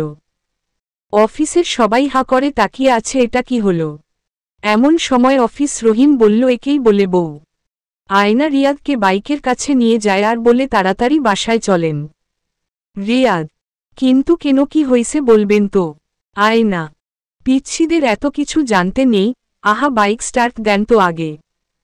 ওই দিকে নীল বাসায় যায়, গিয়ে ছোট বোন নীলাকে বলে, নীল, নীলা জানিস আজ আয়নাকে দেখলাম। নীলা, কোথায়, কি বলল, কি করে ও, কি কথা হলো? নীল হতাশ হয়ে বলল, কথা বলি নাই, ও আমাকে দেখে লুকিয়ে গেছে, আমিও না দেখার ভান করেছিলাম। নীলা, আসলেই তুই একটা গাধা, তুই নিজে থেকে কথা বলবি না। নীল, যদি আয়নাই না চায় কথা বলতে তো আমি কি করে বলি, ওর জন্য এখনো মনটা কাঁদে। নীলা, তুই আয়নাকে ভালবাসতি তাই না? নীল, হয়তো তাই, তাই ভুলতে পারছি না। নীলা, হয়তো না, হুম। নীল, রিমি যেন জানতে না পারে। এমন সময় রিমি এসে আমাকে বলল কি আমি জানতে পারবো না মানে, আমাদের কথা হয়তো রিমি শুনে ফেলেছে। তাই নীল বলল, ও কিছু না। রিমি, কি আমাকে ভালো লাগে না, আমাকে কোন কথা বলতে চাও না? নীল, সেরকম কিছু না, প্লিজ এখন ঝগড়া করতে চাই না। রিমি, আমি কথা বললেই ঝগড়া হয়ে যায়। নীল দেখল এখানে থাকলেই ঝগড়া হবে, তাই সে উঠে চলে গেল। নীলও ভালো নেই, রিমির সাথে প্রায় ঝগড়া হয়, রিমি শুধু শুধু ঝগড়া করে। ছোট একটা ব্যাপার অনেক বড় করে দেখে। আবার এইদিকে আয়না রিয়াদকে বলছে বাইকের গতি বাড়াতে, কিন্তু রিয়াদ বলছে অ্যাক্সিডেন্ট হবে তো। আয়না, হলে হবে, মরলে আপনি মরবেন, তাতে আমার কি? রিয়াদও গতি বাড়াচ্ছে বাইকের। বাইকের গতি 100 ছুঁই ছুঁই, এমন সময় একটা বাচ্চা দৌড়ে বাইকের সামনে পড়ে। রিয়াদ বাচ্চাটাকে বাঁচানোর জন্য বাইকটা ঘুরিয়ে দেয়, এতে বাইকটা রাস্তায় পড়ে যায়। রিয়াদের মাথায় হেলমেট না থাকায় প্রচণ্ড আঘাত লাগে, আর আয়না তেমন কোন আঘাত পায় না, কারণ হেলমেট ছিল। রিয়াদ শুধু মাথাটা উঁচু করে দেখে আয়না ঠিক আছে কিনা। রিয়াদ দেখে আয়না দাঁড়িয়ে আছে, দেখেই জ্ঞান হারিয়ে ফেলে। মাথায় আঘাত পাওয়ার পর রিয়াদকে হসপিটালে নিয়ে যাওয়া হয়। রিয়াদের বাবা ঢাকা থেকে চলে আসে রিয়াদের কথা শুনে। আয়না অপেক্ষা করছে ডাক্তার কি বলে। আয়না প্রায় পাগলের মতো হয়ে গেছে, কারণ আজ তার জন্যই রিয়াদের এই অবস্থা, নিজেকে ক্ষমা করতে পারছে না।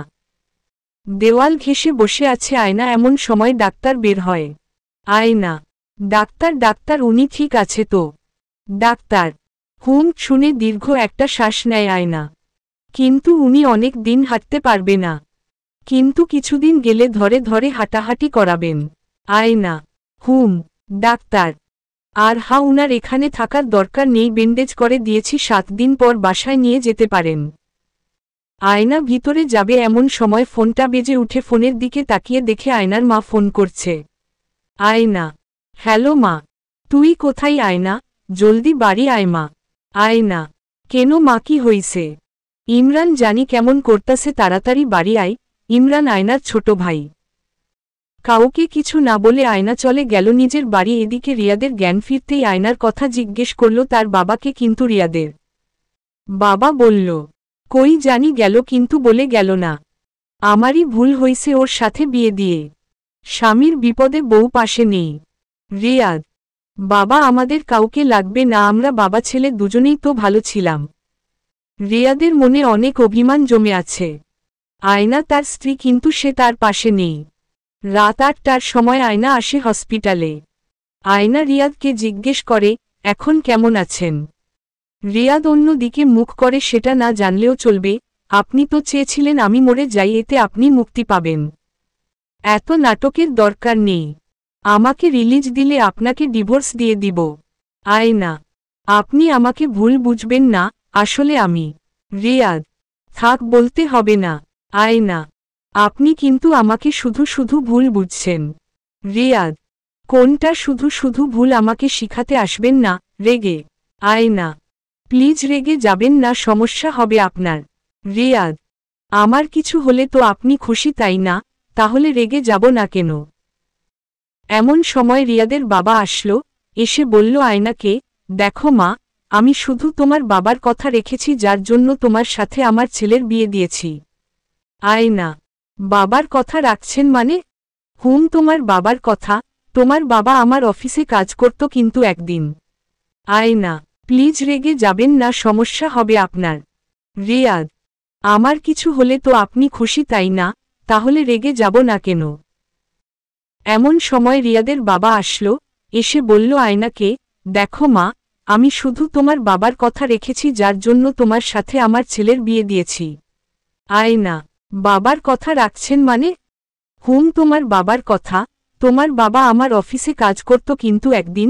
এমন সময় রিয়াদ থামিয়ে দিয়ে বলল, থাক না বাবা।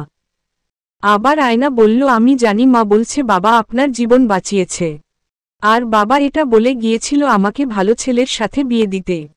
তখন রিয়াদের বাবা বলল, তুমি ঠিক বলছো কিন্তু তোমার বাবা আমার ছেলে রিয়াদের জন্য নিজের জীবন দিয়েছেন, তার কথা না রেখে পারি? আর আমার কাছে মনে হয়েছে রিয়াদের চেয়ে ভালো ছেলে তুমি পাবে না। তা হয়তো এই কয়েক দিনে বুঝতে পারছ। 7 দিন পর রিয়াদকে বাসায় নিয়ে যাওয়া হলো, নিজ হাতে খেতে পারে না, হাঁটতে পারে না। রিয়াদ সুস্থ হলে আয়নাকে ডিভোর্স দেওয়া হবে। আজ আয়না প্রথম রিয়াদের বাসায় রান্না করছে। অনেক আইটেমের রান্না, কিন্তু কে খাওয়াই দিবে? রিয়াদের বাবা বাসায় নেই। তখন আয়না 1 প্লেট ভাত নিয়ে রিয়াদকে খাইয়ে দিতে গেলে রিয়াদ মুখ সরিয়ে ফেলে। আয়না, কি ব্যাপার, খাচ্ছেন না কেন? মুখ সরিয়ে নিলেন কেন? রিয়াদ, আমার ক্ষুধা নেই। আয়না, বললেই হলো, এখন রাত কয়টা বাজে দেখছেন, বলছেন ক্ষুধা নাই।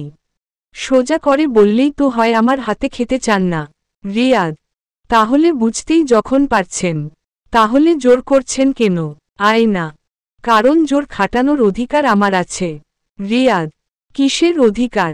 আয়না, কেন মনে নাই 1 লক্ষ একটা দেনমোহর দিয়ে আমাকে বিয়ে করছেন?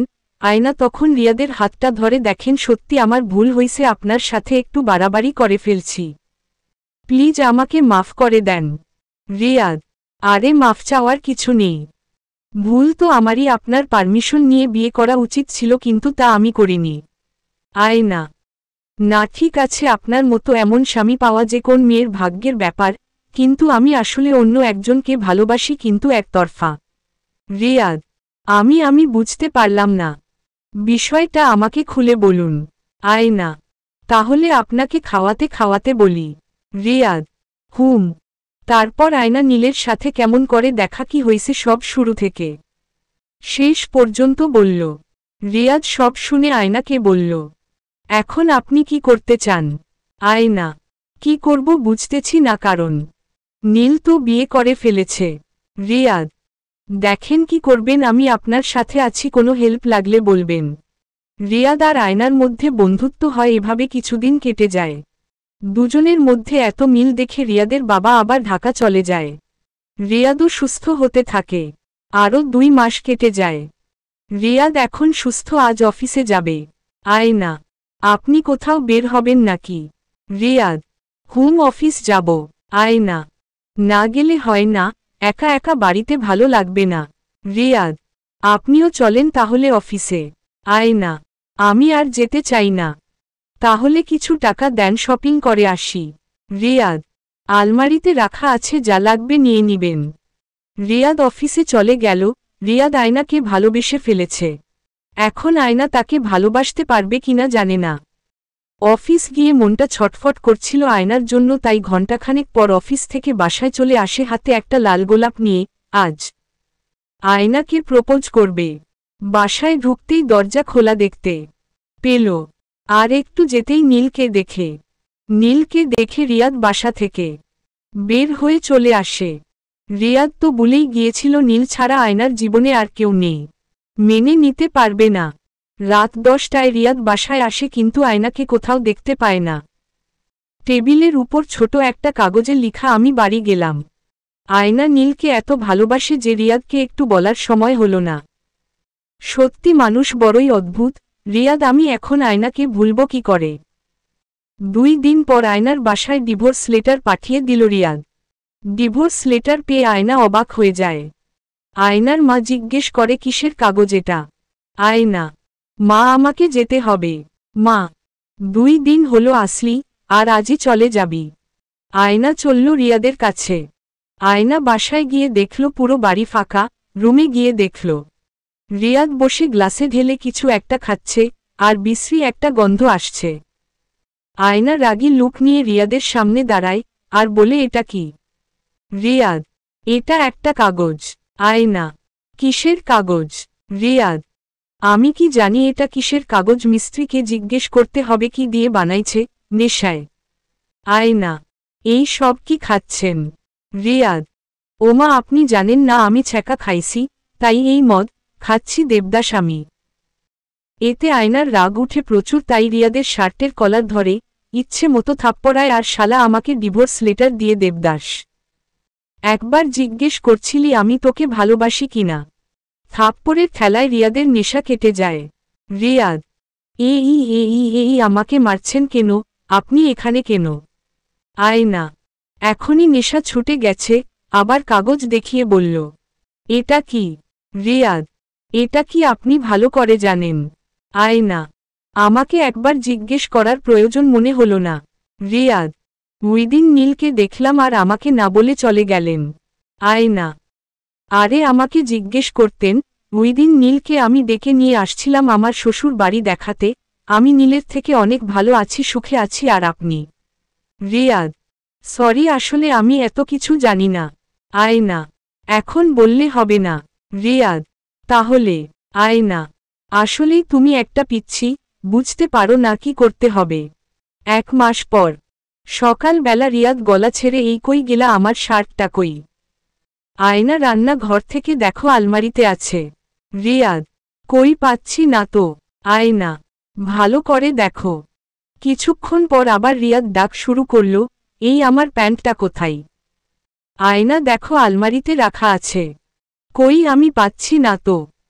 একটু পর আয়না গরম খুন্তি নিয়ে কি সমস্যা, কি এত ডাকাডাকি কিসের? আর না উঠেই কি সমস্যা?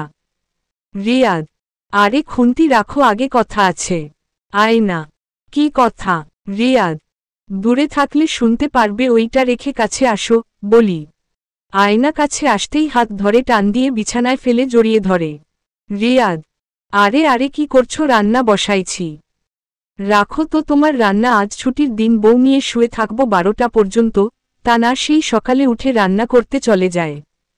এই যে পিচ্ছি সার আদর খেলে কি পেট ভরবে? ভালো কথা মনে করছো? কি কথা? কানে কানে বলি শুনো। রিয়াদ ফিসফিস করে বলল, আমার না বাবা হতে ইচ্ছে করছে। আয়না, এই একদম না, রান্না বসাইছি আমি। রিয়াদ, আমার বাবা হতে ইচ্ছে করছে আর তুমি রান্না নিয়ে আছো? বলে আস্তে আস্তে আয়নার কাছে গেল। আরে থামেন, পার্সোনাল কিছু আপনাদের আর জানতে হবে না। ওরা কি করে করুক, আর বাকিটা ইতিহাস হয়েই থাকুক। সমাপ্ত।